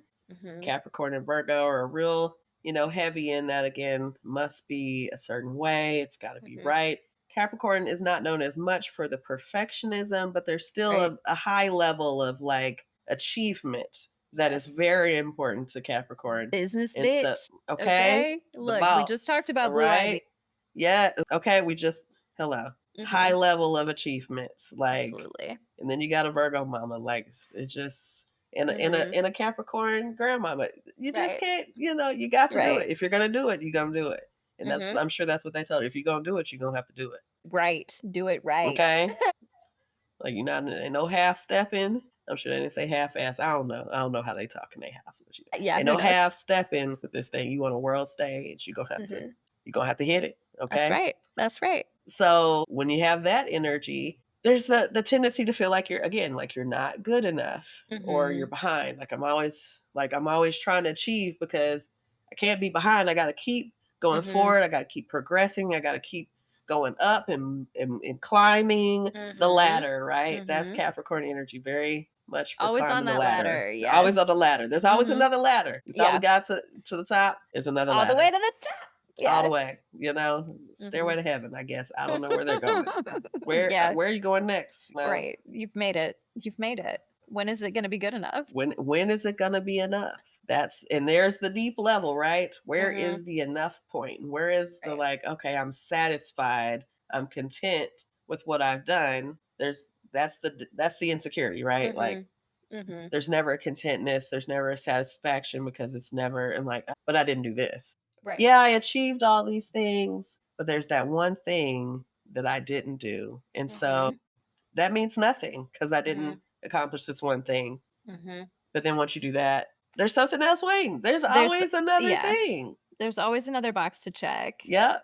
So it's never ending. So you've got to find that space where there's contentment with what you've done. Not to say that you don't have to, that you can't continue to achieve, but you have to check that achievement need. Right. Is that healthy where does that at come this from? point? Yeah. Where is it coming from? Like, where are you trying to go? And I know these are earth signs. Y'all got goals. So I'm like, okay. To what end? To what end? Yeah. And when do you feel again, satiated? Like, when is it enough? Maybe never. So maybe never. And so, we've got in the chart, sorry, I got the allergies, y'all. The sign, whatever it is, I'm congested. So if you see hard aspects to Saturn, especially if it's your sun, your moon, or Venus, Saturn Venus aspects, you're going to have a harsher inner critic. So you're going to be even more hard on yourself. So something to definitely look out for, to know about yourself. Definitely an area you can do some therapy around, right? Like talking about, again, where is good enough? Yeah. Yeah. And I think that's one of those things, if you don't know necessarily if you have a hard aspect to Saturn or something in your chart, if you know that you do have a really harsh inner critic, what does it sound like when you talk to yourself? I think a lot of people don't, it's so automatic that we don't even really think about it. That voice that, the automatic thought of you're stupid, you're terrible. How could you let this happen? How could you blah, blah, blah. Yeah. I was going to talk about it a little bit at the end, but because I'm in my little mental health bag right now, the cognitive distortions that we all have that we don't even think about. Sometimes you have to question those things and be like, where is the actual evidence for this? If I think that I'm stupid, okay, where's the evidence that I am? Well, I feel that way, but also I have had this and this and this, and you gotta really examine some of those automatic thoughts sometimes. And sometimes they happen so quickly that we just don't even realize that they're there. Yeah. I mean, that's a word in and of itself. First of all, you need to examine and question your thoughts on a fairly regular basis. Just check in, where is that coming from? What are the things that you were saying to yourself or believe? Right. Where does this stuff come from? Because a lot of times we take in things and we don't even realize that we've adopted something or adapted something into our psyche, and we just have these beliefs. And it's like, where does that even come from? Did you read that? Where does that Who told you that? Who told you that? Yeah. Who told you that? A lady that I used to work for, former Aries boss. So shout out to a former episode that we did. Aries boss. She talked to me a lot. She told me she used this example a lot when she was doing trainings and stuff about how she had a person that she saw in therapy who was, I don't know, like an adult man whose parents got divorced when he was 3-ish. And you think about that age, 3 toddlerhood, everything in your cognition sort of revolves around you because you're trying to stay, like, your goal at that point in time is to just like kind of stay alive and like learn new stuff and like learn how to be a person, right? So everything kind of revolves around you. And because his parents got divorced at that age, no one told him that or, was like critical in this way, but he internalized that that was his fault. Because at that age, everything revolves around you. So obviously, if they're not together anymore, it's something I did. And like held on to that belief kind of, under the surface his entire life. And like, just made like a passing comment of like, oh, well, yeah, obviously that's the reason that happened. She was like, no, wait. Why do you think? Let's go back to that. Like, why do you think that? And like, that's exactly what it was. It's just like that thought was automatic and unexamined for most of that person's life. Like, I don't know, just shit like that. Like that, how many things am I carrying around that I don't even realize are stuff that that's sat with me my entire life that is not true. Yeah. We had a conversation. I'm like, I don't want to preempt too much, but we had a conversation about possible future guests for this show. And I hope it happens. I hope. But we were watching another interview that they did, and they talked about not really talking to other people about like when there's really stuff going on or when like a lot of it's processed with themselves. And I remember watching that. I think we talked about it too. And once you had seen it, like, that same thing. Like, how do you know, especially when we're talking about emotionally, because this is a Virgo, so it's like the analysis is there. You're going to analyze the shit out of it. But sometimes the analysis isn't what you need. Like sometimes you need to be checking in emotionally. Sometimes you need to get into, again, what is your subconscious? You can't like analyze your subconscious. I mean, you can. You have to but have like, someone else to. I mean, you can. You need but someone else can analyze. There, yes. Yeah, it's not useful. You're not going to analyze it. Yeah. Someone else has to ask you those questions that make you go, like because you're not questioning it, right? You're just whatever the thought is. That's what you believe, and that's what you believe about yourself. And so, not until you say it to someone else, then they're like, "Well, why do you think that?" Or "What makes you think that about yourself?" Right. And then you're like, "Oh, well, I mean, I've just always, again." Then you start getting to the root of the thing. But if you don't ever bounce some of those things off another person, then you don't like. How do you know that that's solid thinking?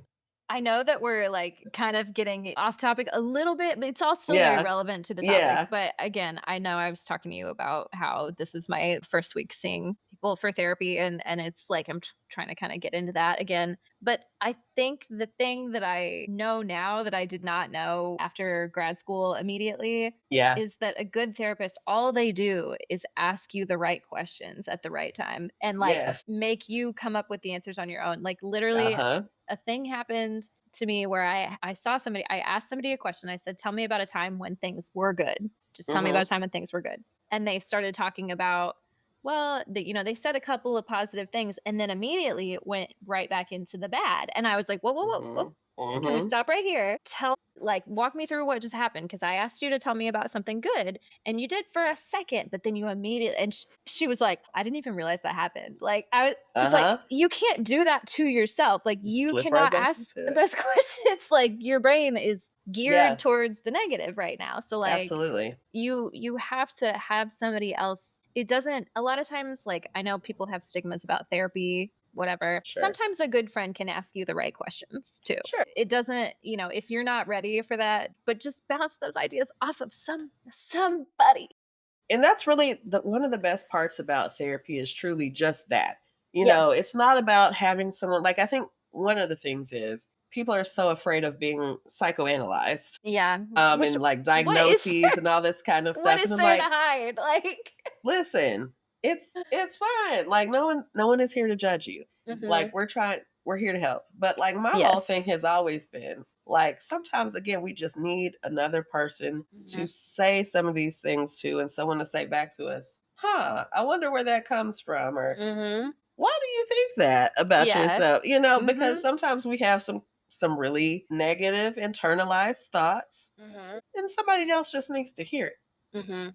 And we don't always talk about those things just openly, especially if you have trouble being vulnerable or things like that. Like a lot of that stuff is held inside. So like what you said, like a good therapist, like when you said that, it made me think of like my grad school training and whatnot, and getting into the field and thinking like, okay, I gotta know like my theoretical framework and like, it's helpful sometimes, right? But like after a while, I'm like, not that I didn't need to know it, but like that's not anywhere in the forefront of the work that I'm doing. And the more I understood it, I'm like, the thing that comes natural to me is just the connection with people. Yes. And once you start doing that, the work is gonna be there. Look, it's right there. Like it's always gonna be there. It's right there. The trick is, can you have just like a normal conversation, a connection, and then can you put what you did in that conversation into the framework language? Yes. And that's literally all being a therapist. Like, can you justify it? It's not that within the framework? That's I just learned a new framework, and that's what I'm working within right now. And I got so in my head about like, am I going to be doing it right? Am I following the model? Am I? I am. It's fine. It's all still the same thing.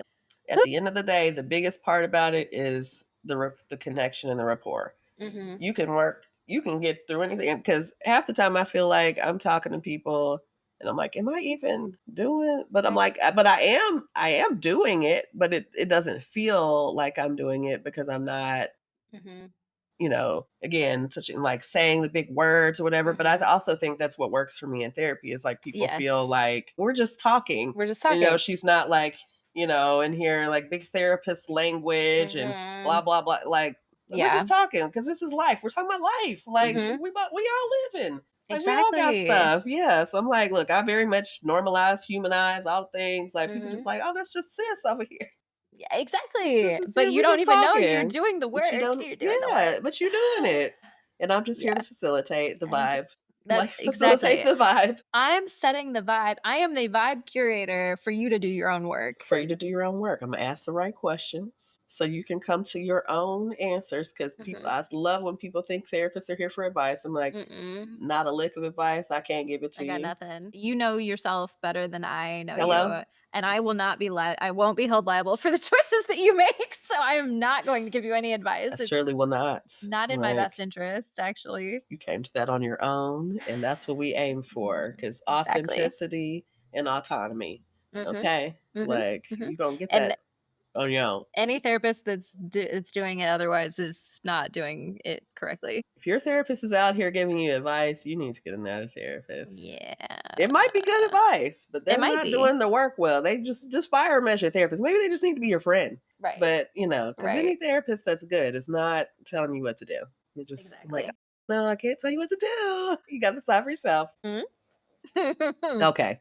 So because we talked about therapy so much, but this does segue really nicely into the next thing, which is the core wound. I should go back. Is there anything else you wanted to say about Saturn placements? Oh no. We're good to move to Chiron, and then that is very much like, talk about Saturn, but like the moon and Chiron to me are two like really big spaces that you're gonna see that insecurity show up. Chiron, again, literally a core wound. So we all have a Chiron placement. And so it's just showing us where that core wounding is going to reside. So this is going to give us our deep rooted insecurities, right? Not the surface level shit. Like, this is very, like we said, a core wound, things that often show up in our childhood. And that we are still working to process and heal into our adulthood. I can't remember where is Chiron in your chart. Chiron is in the 12th house, and I believe, is that right? I think I'm lying. I'm like, Chiron is, I can't remember. Look, now I gotta look it up. It's okay. I haven't looked at it in a while, so I also am not sure. There's so much going on in my 12th house that I'm like, wait, is it in the 12th house? I can't even remember where Chiron is.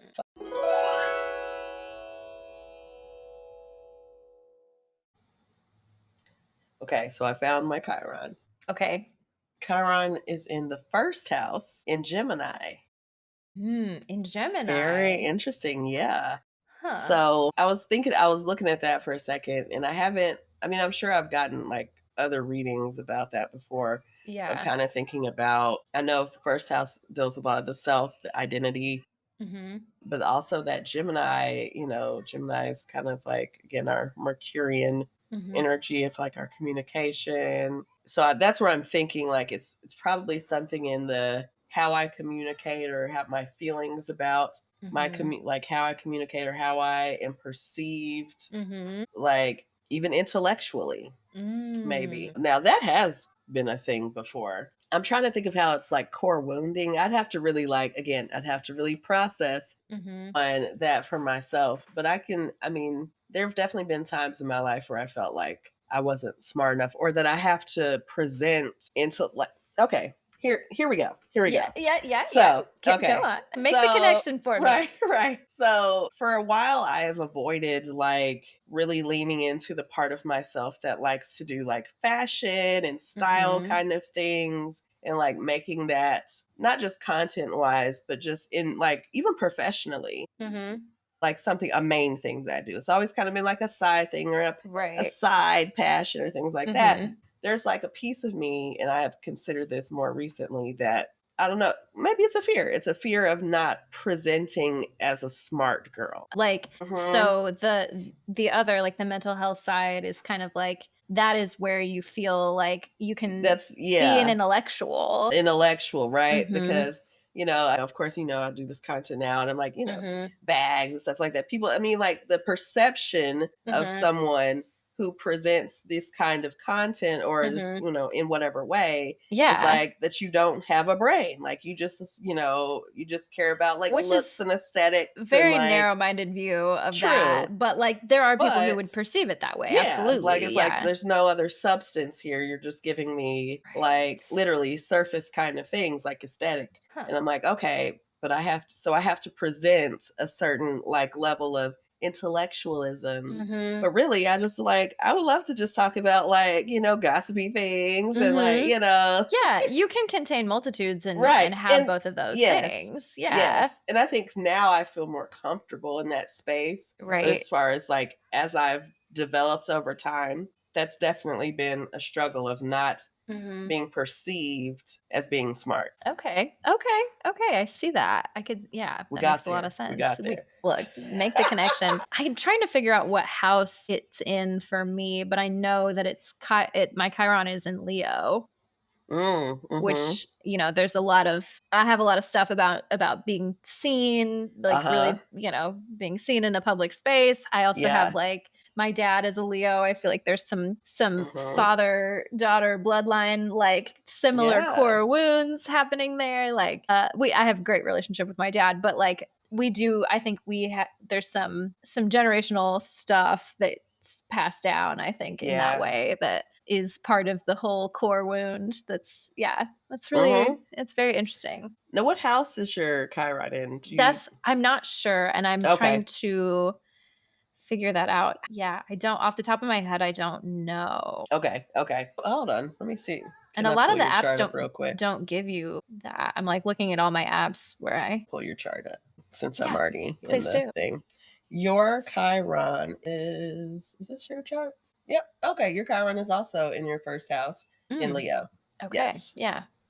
I love when I can let me pull your chart up. I got you on quick. file, girl. Thank you.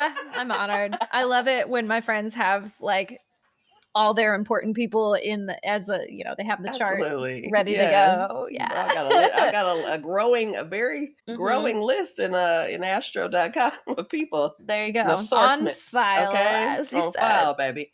So so we both have that first house. So I wonder for you, and not that you have to, know this right off the top of your head, but that Leo in that first house being a house of identity, I wonder, again, you talked about showing up or like being seen, maybe being in front is a thing. Yeah. Being in charge. Or not wanting to be in front. Like I know for me, that's originally I thought it was in the 12th house because I know very much there's a lot of me that in some ways I do things that make me in front, but I also am very cool with like, no, I could just be in the back. I don't have to be, the person in the front. Yeah, because when you're in the front, you have a lot of attention on you and a lot of responsibility. And I think both of us kind of have a little of that, like going back to the conversation we had earlier about like not laziness, because I really don't think that I think laziness is also a construct of white supremacy. Like I don't think that's real, but I do being perceived as somebody who, is cool to just chill and like not work as hard because I know myself and I know that like I need the time and space. You know, there's a lot of stuff tied up in there. Yeah, listen, okay, talking about core wounding. There's a lot of stuff tied up in there. That's a great quote for core wounding. So when we look at this chart, when we look at our charts, now we talked about the first house because we both have Chiron in the first house. You've got Chiron in the first, the fourth, the seventh, or the 10th. I think that's the angles. Yep, that is. Okay. And so, again, your ascendant, your IC, your descendant, your midheaven, like those are the cusp of those houses. And so you're going to see those insecurities pop up around your identity or, your home, your family relationships, your interpersonal one-to-one, more romantic, those kind of relationships. Or in your career or like the perception of you in a public way, like, whether people respect you or not, that comes into play as well. So those are big places for Chiron to show up. And it's like, yay, here we are again. We've got these placements. I have a lot of, placements for insecurity right now. Maybe that's why I got that Aries to help cover it up. To balance it all out. Yeah, exactly. So, moving to our second house in Venus. Now, we love things happening in the second house, but this maybe not where we want to see, insecurity pop up because this talks about our self-worth, also talks about our material insecurity or security. So, we know the second house is where the money resides. We find where the money resides. The money resides where the bag is, okay? Our possessions, our material possessions. But also, again, because Venus, we talk about values and how we value ourselves, because that's very much a Taurian theme, that self-worth, right? Yes. Like, what is my value? So looking at things that show up there, because we do not want to see certain placements in the second house because we know that's going to come with some struggle, and usually financially. So harsh Venus aspects, right? Saturn again, Saturn and Venus getting together, not a great time all the time. Pluto, again, don't like to see aspects with Pluto. Yeah, no, that's always going to be a bad time. Yeah, like transformational, but things.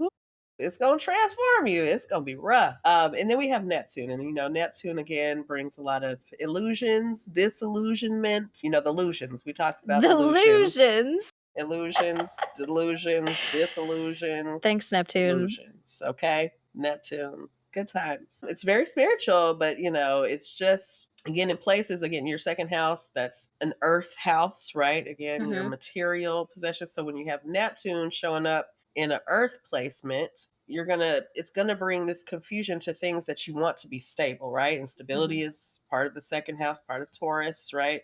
And so we don't want that like disillusionment. We don't want the gray areas. Yeah. Where we want this to be very black and white. Do I have it? Is it there? Or do I not have it? Or do I not have it? Maybe you might have it. I don't know. Like, yeah. Like, is that in my chart somewhere? Because that's yeah. That just could be the overall Neptunian energy. Right. It's like, we don't want the whale in the second house. So if you got some whale action in your second house, again, these aren't death sentences. Anytime we're talking about challenging aspects, right? They're challenges. So they're places where we need to focus a little more attention, a little more intentionality in those spaces in our lives so that we're not in bad spots. Right.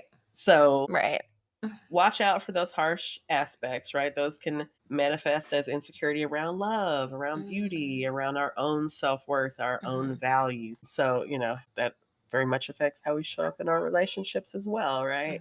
Okay. Sure does. Now, let's talk about how the different elements and signs express that insecurity. Very what differently. It look like. Yeah, very differently, I'm sure. Mm-hmm.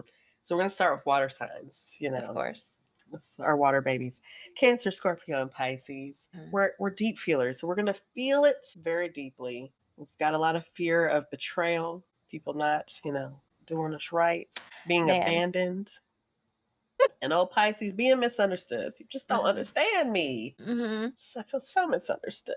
This is the betrayal and the abandonment are so like prevalent in my life. Like I'm in a very stable relationship with someone who has expressed literally nothing but like I love you so much, like all the thing, and I'm still like, are you gonna leave me? Like just no evidence for that to happen at all, but like I feel like there's a part of me that's like kind of constantly vigilant of like, is today the day that you're just gonna decide to change your mind? Like yeah. And then how do you save a question for later. How do you combat that or work with that thought? We'll get to it. We'll get to it. Yeah. Say pause on. Put a pin in that one. Put a pin in that. Yes. And so now we have our earth signs, Taurus, Virgo, and Capricorn. And they're gonna, their self-worth is a lot tied to productivity, right? If they're not working, like, listen, an earth sign that is unemployed, we talked about being unemployed. They do not, they can't. They literally won't happen. It's not a good time. If they don't have a job, if they're not working, if they're not productive, if they're not doing things, if they don't feel like they are contributing, that insecurity is going to come out. Material stability, again, it's not for them. Not for them. Not for the earth signs. Not for earth signs. Like, they'll be frugal and do whatever they need to do so they're not broke. Because, and I'll be honest, like, I'm with it because, yeah, of being course. broke is not cute. Look, I'm here. But we live it. I've managed to attach myself to an earth sign in all aspects of my life. I'm like, I got my friends, people that I've loved. Like, I've got a lot of earth signs to help balance out some of that for myself. Like, yeah. Relatable content, it's needed because, again, I need the very push. Piscean over here, just very like, that Neptune is real. So you need somebody to come in like, no, actually, we're going to do this. Like, this, be decisive, again, be intentional about things. We're going to make a plan and we're going to put the plan in action. Let's take step one. Sometimes we need the structure. We need the structure because we are very unstructured beings. Yes. Unfortunately, I actually kind of hate. I need structure sometimes, but I don't like it. I don't want to have it, but like when I'm allowed to be on my own, like I see the level of like unstructuredness, like the way I go through my the weekends. The way I go through my weekend, people are like, you didn't do anything. Like, I didn't. And it felt great. Or I just went over here, I floated over there, or I give myself the space and not to do anything. Yeah. And other people have so much going on. I'm like, oh, no. I could. I keep putting myself in these circumstances where I like have a lot going on because I know that if I'm left to my own devices, I will just kind of float around. But like, also I'm like, sometimes I need one day. I need one day or one night or something where I like half a day, a couple times a week, maybe, like where I have no plans. I don't have to get up at a certain time. I don't have to be anywhere. Like, and it's happening less and less now. And I'm like, I hate it. I hate it. Yes, I'm telling you. Like, and that's, I think it's why it's like right now I'm trying to get back into the groove of getting back out again. But it's like, man, it's kind of nice. Like, I don't like having to have things. I think because the workday now, there's so much in it, and I'm going here, going there, going to this school, going to that school, going across town, whatever. That like on the weekend, I'm like, no, I'm fine. I could just stay in the house. I could just not go anywhere. Yeah. I could just be chilling. Like, and I'm cool. Like, I'm really cool. I'm like, oh, I might go over here. I might do this over there. But I'm not, there's no pressure. I don't like to be on a schedule on the weekend. I really don't even like to have too often planned activities. Right. It's like maybe twice in the month. Oh man, I've had so many scheduled. I have so many scheduled activities. I'm tired. I'm tired. Like It's the Gemini moon. It's the Gemini. I know. Look, I'm like, have another friend, Gemini. Like she just always has stuff going on. I'm like, tell me about it. I know. And I love to hear about it. I'm just like, it sounds like a time. I just don't have the energy. It's a forever conflict in my internal self. I'm like, I want to just lay here, but also I want to have fun. But like, right. I want to lay here. Like, yeah. I sent my friend a clip I saw on Instagram the other day. It was like, it was an advertisement for a day party, but it was like the club, or I can't remember the caption, but it was like something about being in the club for like 30 plus year olds at 5 p.m. And I was like, girl, this is what I need. Yeah. I love the club. Yeah. But I need the club to be at 5 and I need to be home by 10. Like, yeah. I can stay out late. I can do it. But the next day, the whole next day.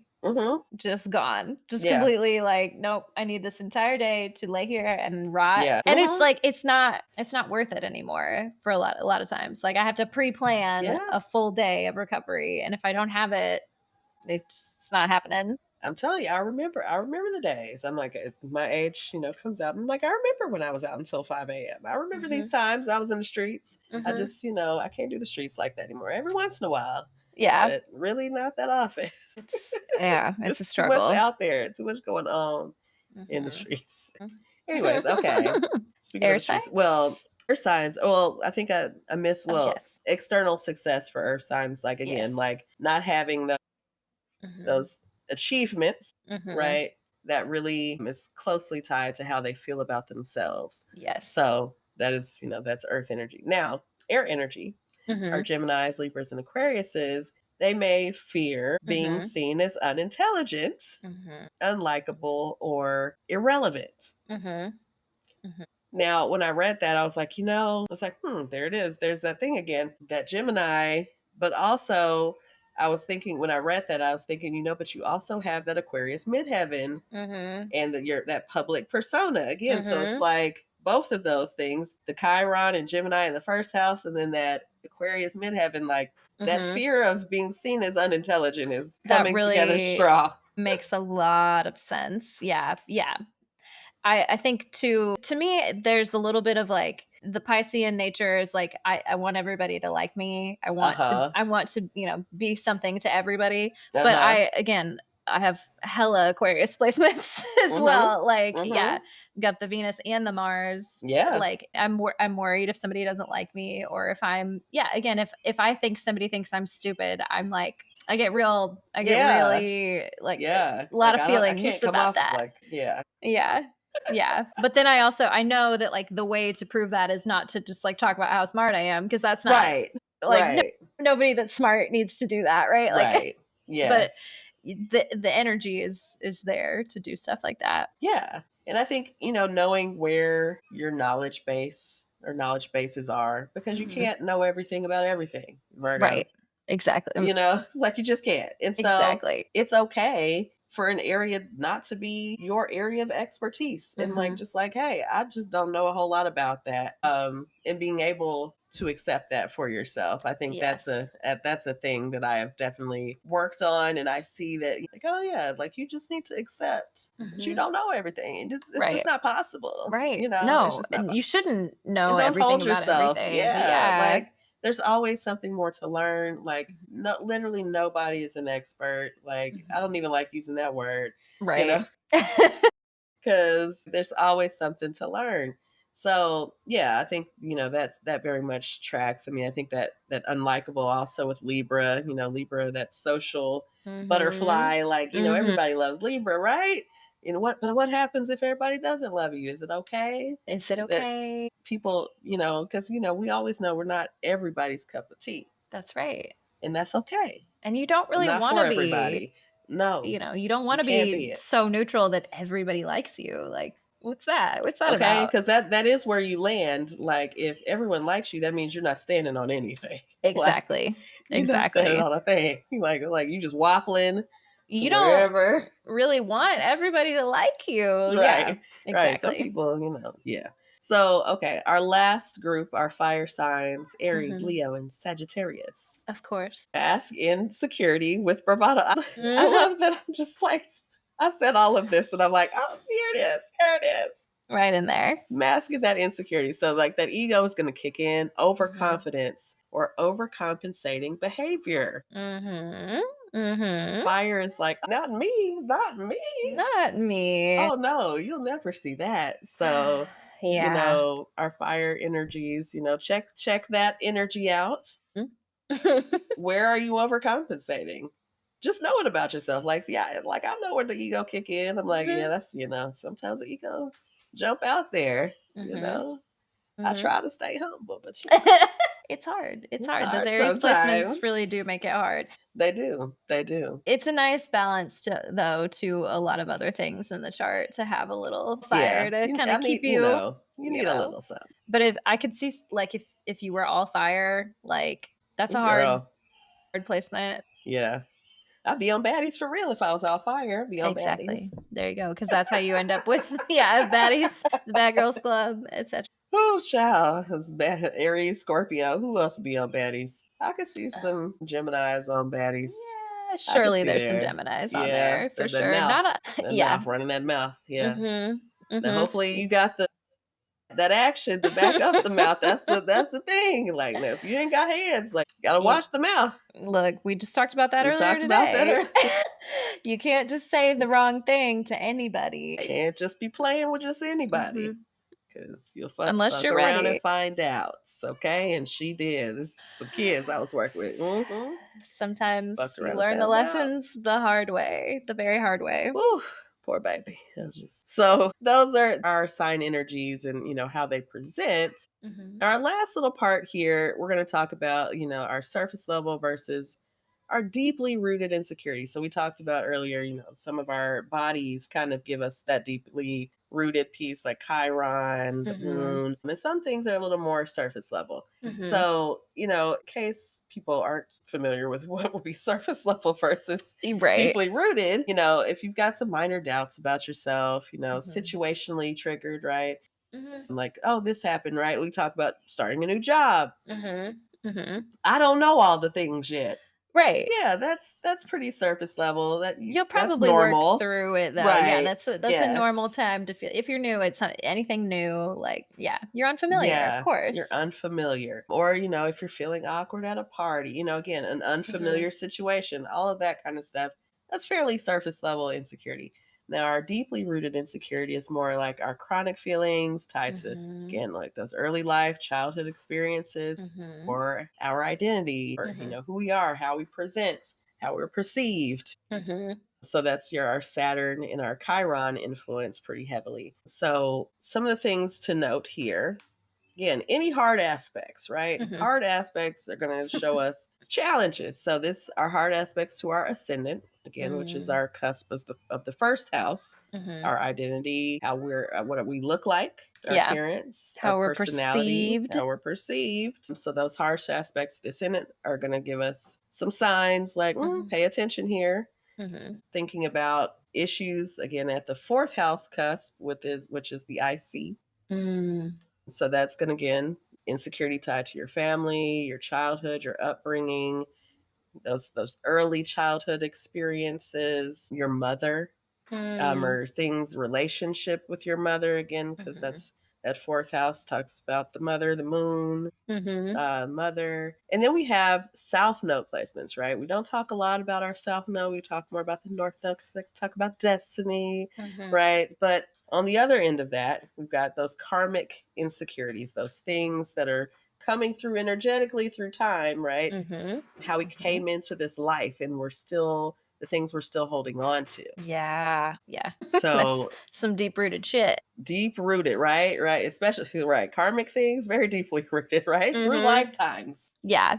Time and space, you know, like you just continuing with the same insecurity. Yep. So pay attention at that south node, like see where that placement is. If you know where your north node is, the south node is 180 degrees from there. You go. Directly opposite. Directly opposite. That's right.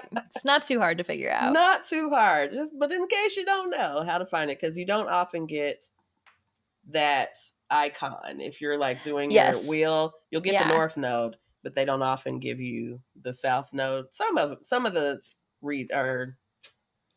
systems do, but I know on astro.com they don't give you south node. But so 180 degrees opposition to your north node. So now Shelby has some questions for us. So I do, because we have been talking about, all this insecurity, and we've kind of talked through a few of our like strategies for dealing with some of these things, but just knowing that this is something that comes up for everybody in some way, shape, or form.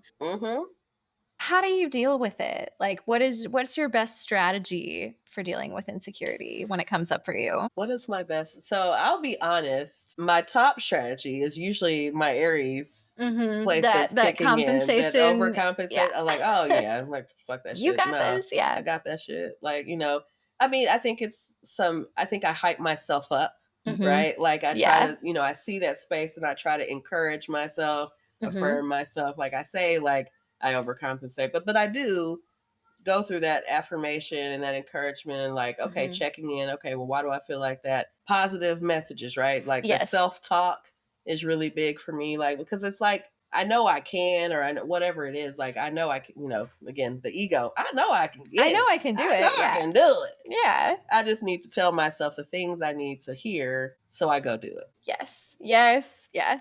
Yeah, I think, same along the same lines. I do a lot of very similar things. And we sort of talked earlier about like the cognitive distortions. Like that's CBT in a nutshell, if that's your thing. It's not my favorite therapeutic strategy, but like it does sometimes, if you can catch yourself talking to yourself in a tone or in a way. Miss Kima has things to say. Yeah, if you catch yourself talking to yourself in that way, if I can catch myself and pause and go, oh, you just did the thing. Can you offer yourself? And one of the things that really works for me in that way is that the practice of self-compassion in general, which is like the three elements of that are, yes, like being nice to yourself, but also being mindful. Like, okay, I'm here and I'm feeling this way. Am I over exaggerating the pain that I'm feeling in this situation? Can I see this for what it actually is instead of just what I'm feeling about it? And the common humanity is the third element of like, everybody feels this way sometimes. So it's cool. Whatever. And can I challenge some of those distortions with like, okay, what evidence do I actually have to show that this is true? Like, everybody hates me. Okay, well, what evidence do you have to show you that everybody hates you? Like, has anyone ever said that to you? Does everyone ignore you? No. Like, none of those things are true. The other thing that I've really, and we've talked about this a little bit in like when we talk about structure, and like sometimes we just have to put ourselves in situations where there is structure, even though we don't really like it or like we want that because we know it's good for us. But in a similar vein, especially recently, my best example of this is roller derby. Sometimes I just have to do stuff scared. And I just have to know that do it scared. Like, you're going to be scared. You just have to put yourself in the situation where you have to do it anyway. Yep. And then once you do it once, it might not go well, but then you've done it. You've ripped the Band-Aid off. And then you can, like, next time you do it, it's going to be better. And it's going to keep getting better. And you're only going to keep getting better if you keep putting yourself in the situations where you have to do it scared. Yep. Yeah. I used to feel like that about, I don't know if I'd say fully, I think I have social anxiety, but like social situations, sometimes I'm just like, there's some things I don't want to do. I don't like being in social situations, or used to not like being in social situations where I didn't know anyone. But what I learned about myself is I make friends, or I meet people, or I do a better job of putting myself out there when I don't know somebody, when I don't know anyone in the situation, because there's nowhere to hide. Right. Like you have to like talk to somebody that you don't know. You can't stay with the one person that you do know. You have to network. You have to network. You have to get out of that comfort zone. And that's something I learned about myself as like a young person, probably not the first time, but the first time I can really think of and remember. I went to this like Girl Scout leadership camp that was on Vanderbilt's campus. You know the campus, the Scarrett Bennett Center. We stayed. Yeah. And so it ended up being a really cool experience, very cool camp. But the first, like when I got dropped off, I was like distraught. Like, it was probably my longest stay away from home by that point. But it wasn't even about being homesick. It was just like, I'm going to have to not only be away from my familiar surroundings and the people, but like now I got to go and like, I have to put myself out here and I have to find a friend or whatever. And like, what if people don't like me? Yeah. Or, you know, or what if they think I'm this or whatever? Like, and so you go through all of that. But that's the first time I really remember feeling like, oh, I'm going to have to put myself in an uncomfortable situation. But I saw like the success of that, like, oh, that wasn't so bad. And then anytime that I've been in that situation, I know now it's better for me. Like, let me just go by myself. Yeah. Because if I go with somebody else, I'm never going to branch out of that other person unless they're the kind of person that's like, a networking kind of person. Yeah. Like I need to do something by myself, which is always fine. But like, yeah, unless I'm with someone like that, like if I'm with another person that also finds security in like the familiar, then we're just going to be right there together. Yes, exactly. No, that is so relatable because I don't know about you, I was like a painfully shy child. Like I remember I have such a distinct memory of my mom. I think I was like 7 or 8 and she took me to the pool and we were at the pool. We were just hanging out. She was like laying out. I would like get in the pool and fuck around and then whatever. And I got out and she said, hey, will you swim across the pool and go ask the lifeguard what time it was? This was pre my mom having a cell phone with her, which is crazy. She didn't know what time it was. Like, I know. Like, it's a different time. Yeah. Very different time.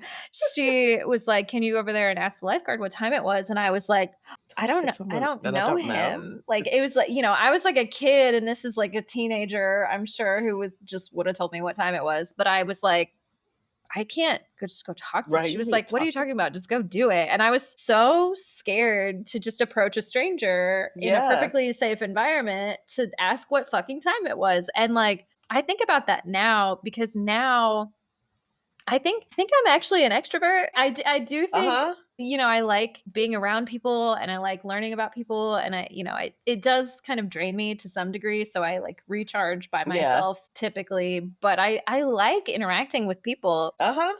And I never would have known that about myself if my parents had not put me in similar situations of like, okay, it's summertime, we got to put you in a camp or something. And I just had to show up and like interact with people. And then I would come back and be like, this is my new best friend. Like, yeah, like making a friend. Exactly. And that is, again, that's something that I think to this day, I'm like, you can put me in almost any situation and I will find some way to relate to somebody or something to talk to them about or whatever, especially if I'm in the mood for it, you know, if I'm not kind of overwhelmed or whatever, I'm like, yeah, no, I will absolutely get in here and socialize. Like, yeah.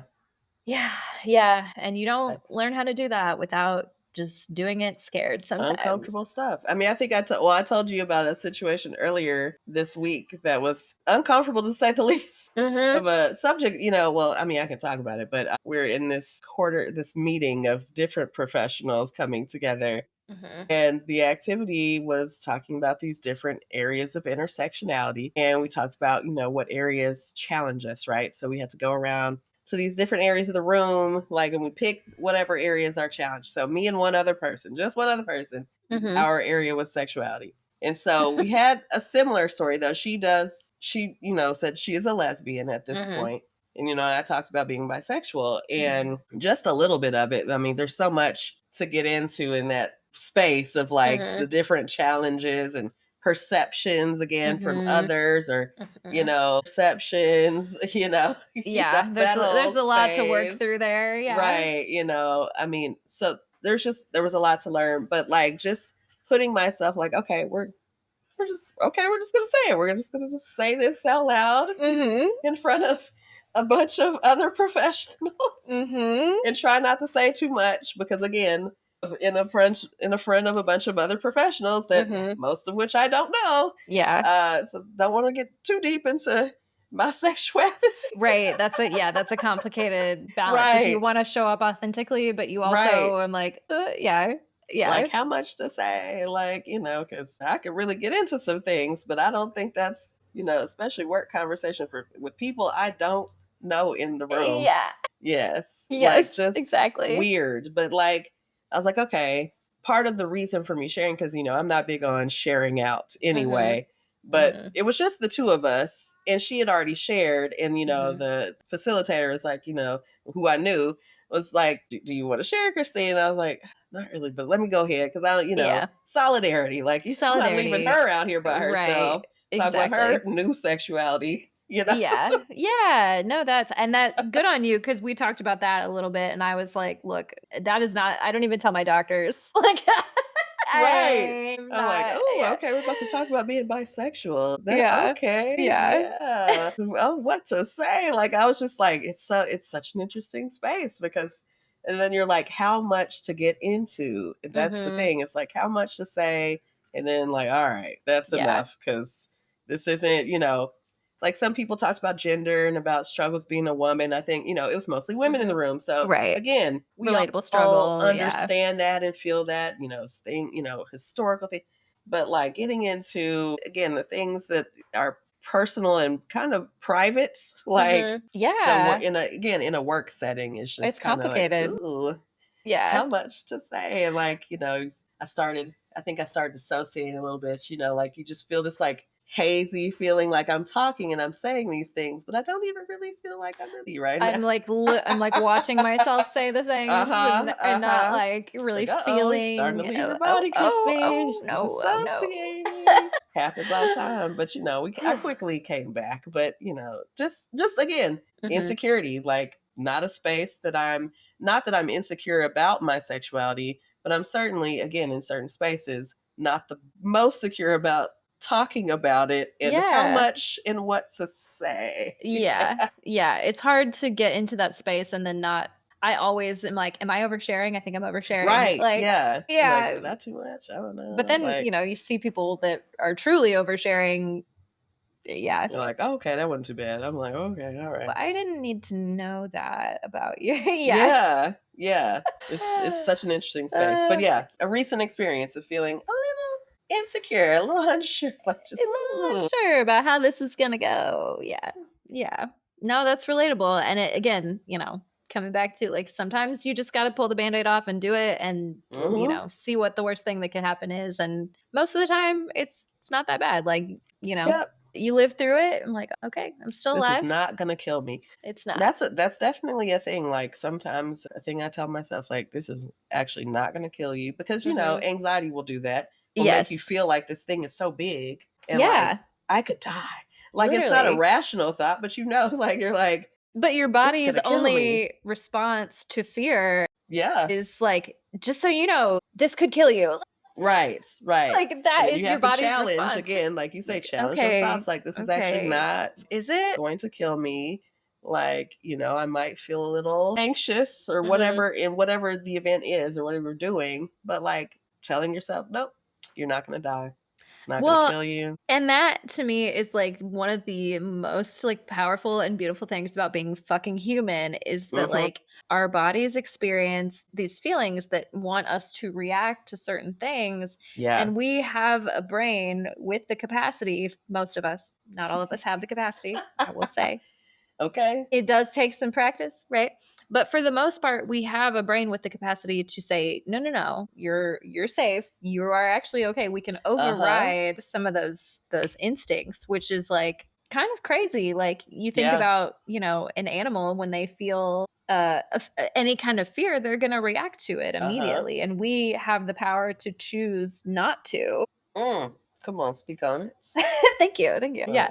Yes. No, it's really, it's very powerful. But again, like that, it takes a lot of practice and the instinct is always to react. But again, can you just put a little space in there? Like, not yet. Just pause. Not yet. Okay. I literally just had that experience because my fire alarm, my smoke alarm started going off just a minute ago. In the middle of recording. And, you know, you get like the body sensations are so strong of like, this is an emergency. And I'm like, now wait, you're not burning any candles. You don't smell any smoke. Like, but you hear the fire alarm. You're like, what's going on? Like, what has happened? And so I'm like, okay, just can you chill out? Can you just stop the noise and then investigate? And like, you know, it's still like the body sensations are still there, and they're but still I'm like, there. no, everything is actually okay. You are actually safe. Like, yeah.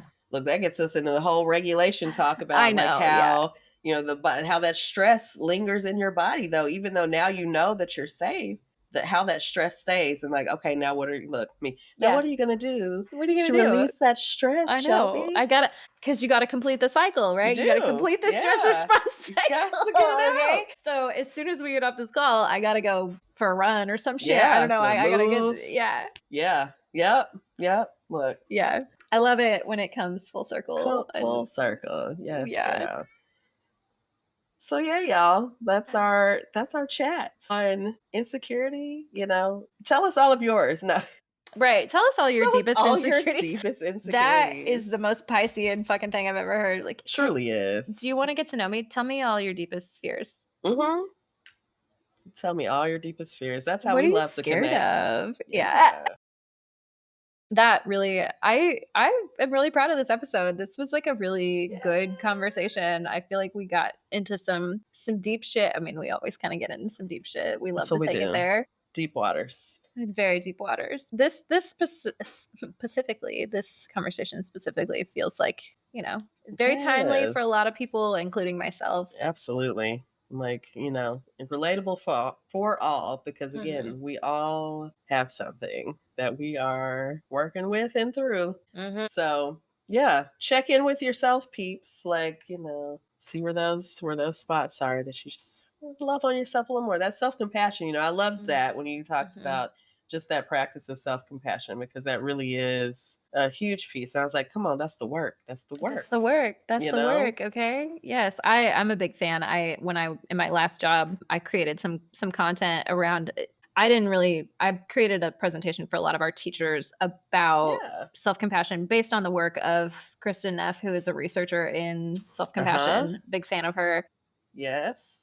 And yeah, so that's just always top of mind. I feel like it's so simple, but people don't think about that enough. Like, those automatic thoughts are so prevalent for a lot of people that like self-criticism runs so deep. And I think it's kind of the antidote to a lot of the things that we're talking about today. Like, it's the insecurity is not going to get better if you just keep being mean to yourself. Hello. What has ever been fixed by continued negative messaging or, you know, like what has ever been solved by that? I can't think of a single thing. Not a single. So, you know, just something to chew on for a little while, especially because it's time for our little school break here. Yeah, we're taking a little break, you know. So I think we didn't actually announce this last time. So we just kind of did it. Share the structure. So we changed up how we're doing the show a little bit. And so we're doing, you know, we're trying to give you content for longer. And so we're doing a little 5 on, 2 off. So we're going into a little break, a little 2-week break. So we'll be back at the end of the month, the very tail end of May, with another episode. But take this time, you know, if you're not caught up, get caught up. Listen to another episode. Send us an email in the meantime. Please. You know, engage with the polls, do the things. You know, I can't give you a sneak peek because I haven't. Well, the next episode will be a shoot the shit. That's right. One of our STS episodes. So we'll just be coming in hanging. But the next 4 after that, you know, we'll just have to see where we go, where the inspiration comes from. I know it'll be good. It'll be good because it's us, you know. So take you a little break. We're gonna take a little break, and we're gonna come back with some more great content. That's right. In the meantime, you know, if you want to email us those things, chart readings, get us ready, right? suchapiscespod@gmail.com. And that is spelled SUCHAPISPOD@gmail.com. And as usual, especially while we're on our little break, please catch us at Such a Pisces Pod on TikTok, on Instagram, and maybe Facebook if you're there, but we're really not. So Facebook if you're real nasty, okay? Facebook if you're so nasty. Facebook is a weird place. Yeah. So basically catch us on TikTok and Instagram in the meantime. Shoot us a DM if you want. I stay checking the TikTok. I keep meaning to repost my little TikToks onto Instagram Reels, and I will get to that eventually. We'll get to it. Just it's a time right now. It's, you know, we're not going to beat ourselves up about it. We're really not. Nope. In the meantime, as well, if you know somebody who kind of struggles with some insecurity and could stand to listen to this episode, needs some strategies and such, please send it their way. I think word of mouth is probably the best way to, keep this going, keep this podcast going. Yeah, leave us a share review with a friend if you haven't already. Yes. Whatever platform you're listening on, whether it's Spotify, even if you listen on Spotify, but you still have Apple Podcasts, go leave us a review on Apple Podcasts. Do it however y'all. Come on, double them up. They don't know. They don't know. Who's going to know? They're never going to know. We might know. But, we don't care. We don't care. We just want you to say nice things about us if you feel them. Yes. All right, y'all. Well, it's that time. We're going to, hit the road. We're going to head on out. So I will say, stay safe in these streets. Happy Mother's Day. I mean, it's going to be past by the time we air, but always celebrate the moms. Always. Motherhood. So happy Mother's Day. Stay safe in these streets with your mamas. And protect your energy. And of course, as always, remember to seduce and scheme safely this Mother's Day. And through the remainder... Don't become a mother. No, I'm just kidding. through the remainder of this Taurus season, as we get into Gemini season, continue to Gemini's are ready. I hadn't seen them counting down. I'm like, not you said 2 weeks. It's only 4 weeks in the season. Not y'all talking about 2 weeks left. They're so ready. Look, and frankly, we're all ready for summer. So we're all ready for summer. I guess. Yes. Well, I'll take it. I don't know. I mean, I'm cool right here. It's a nice 74. Like we're good. We're good. We don't need to get to them summer temperatures because I am not prepared. Not with the condition that we're in right now. Yeah. No, thank you. Let me figure out Perry before it gets hot. That's my goal. There you go. Figure out Perry before it gets hot. Anyways, all right, y'all. Best of luck. Right. We'll see y'all in a couple weeks. Bye.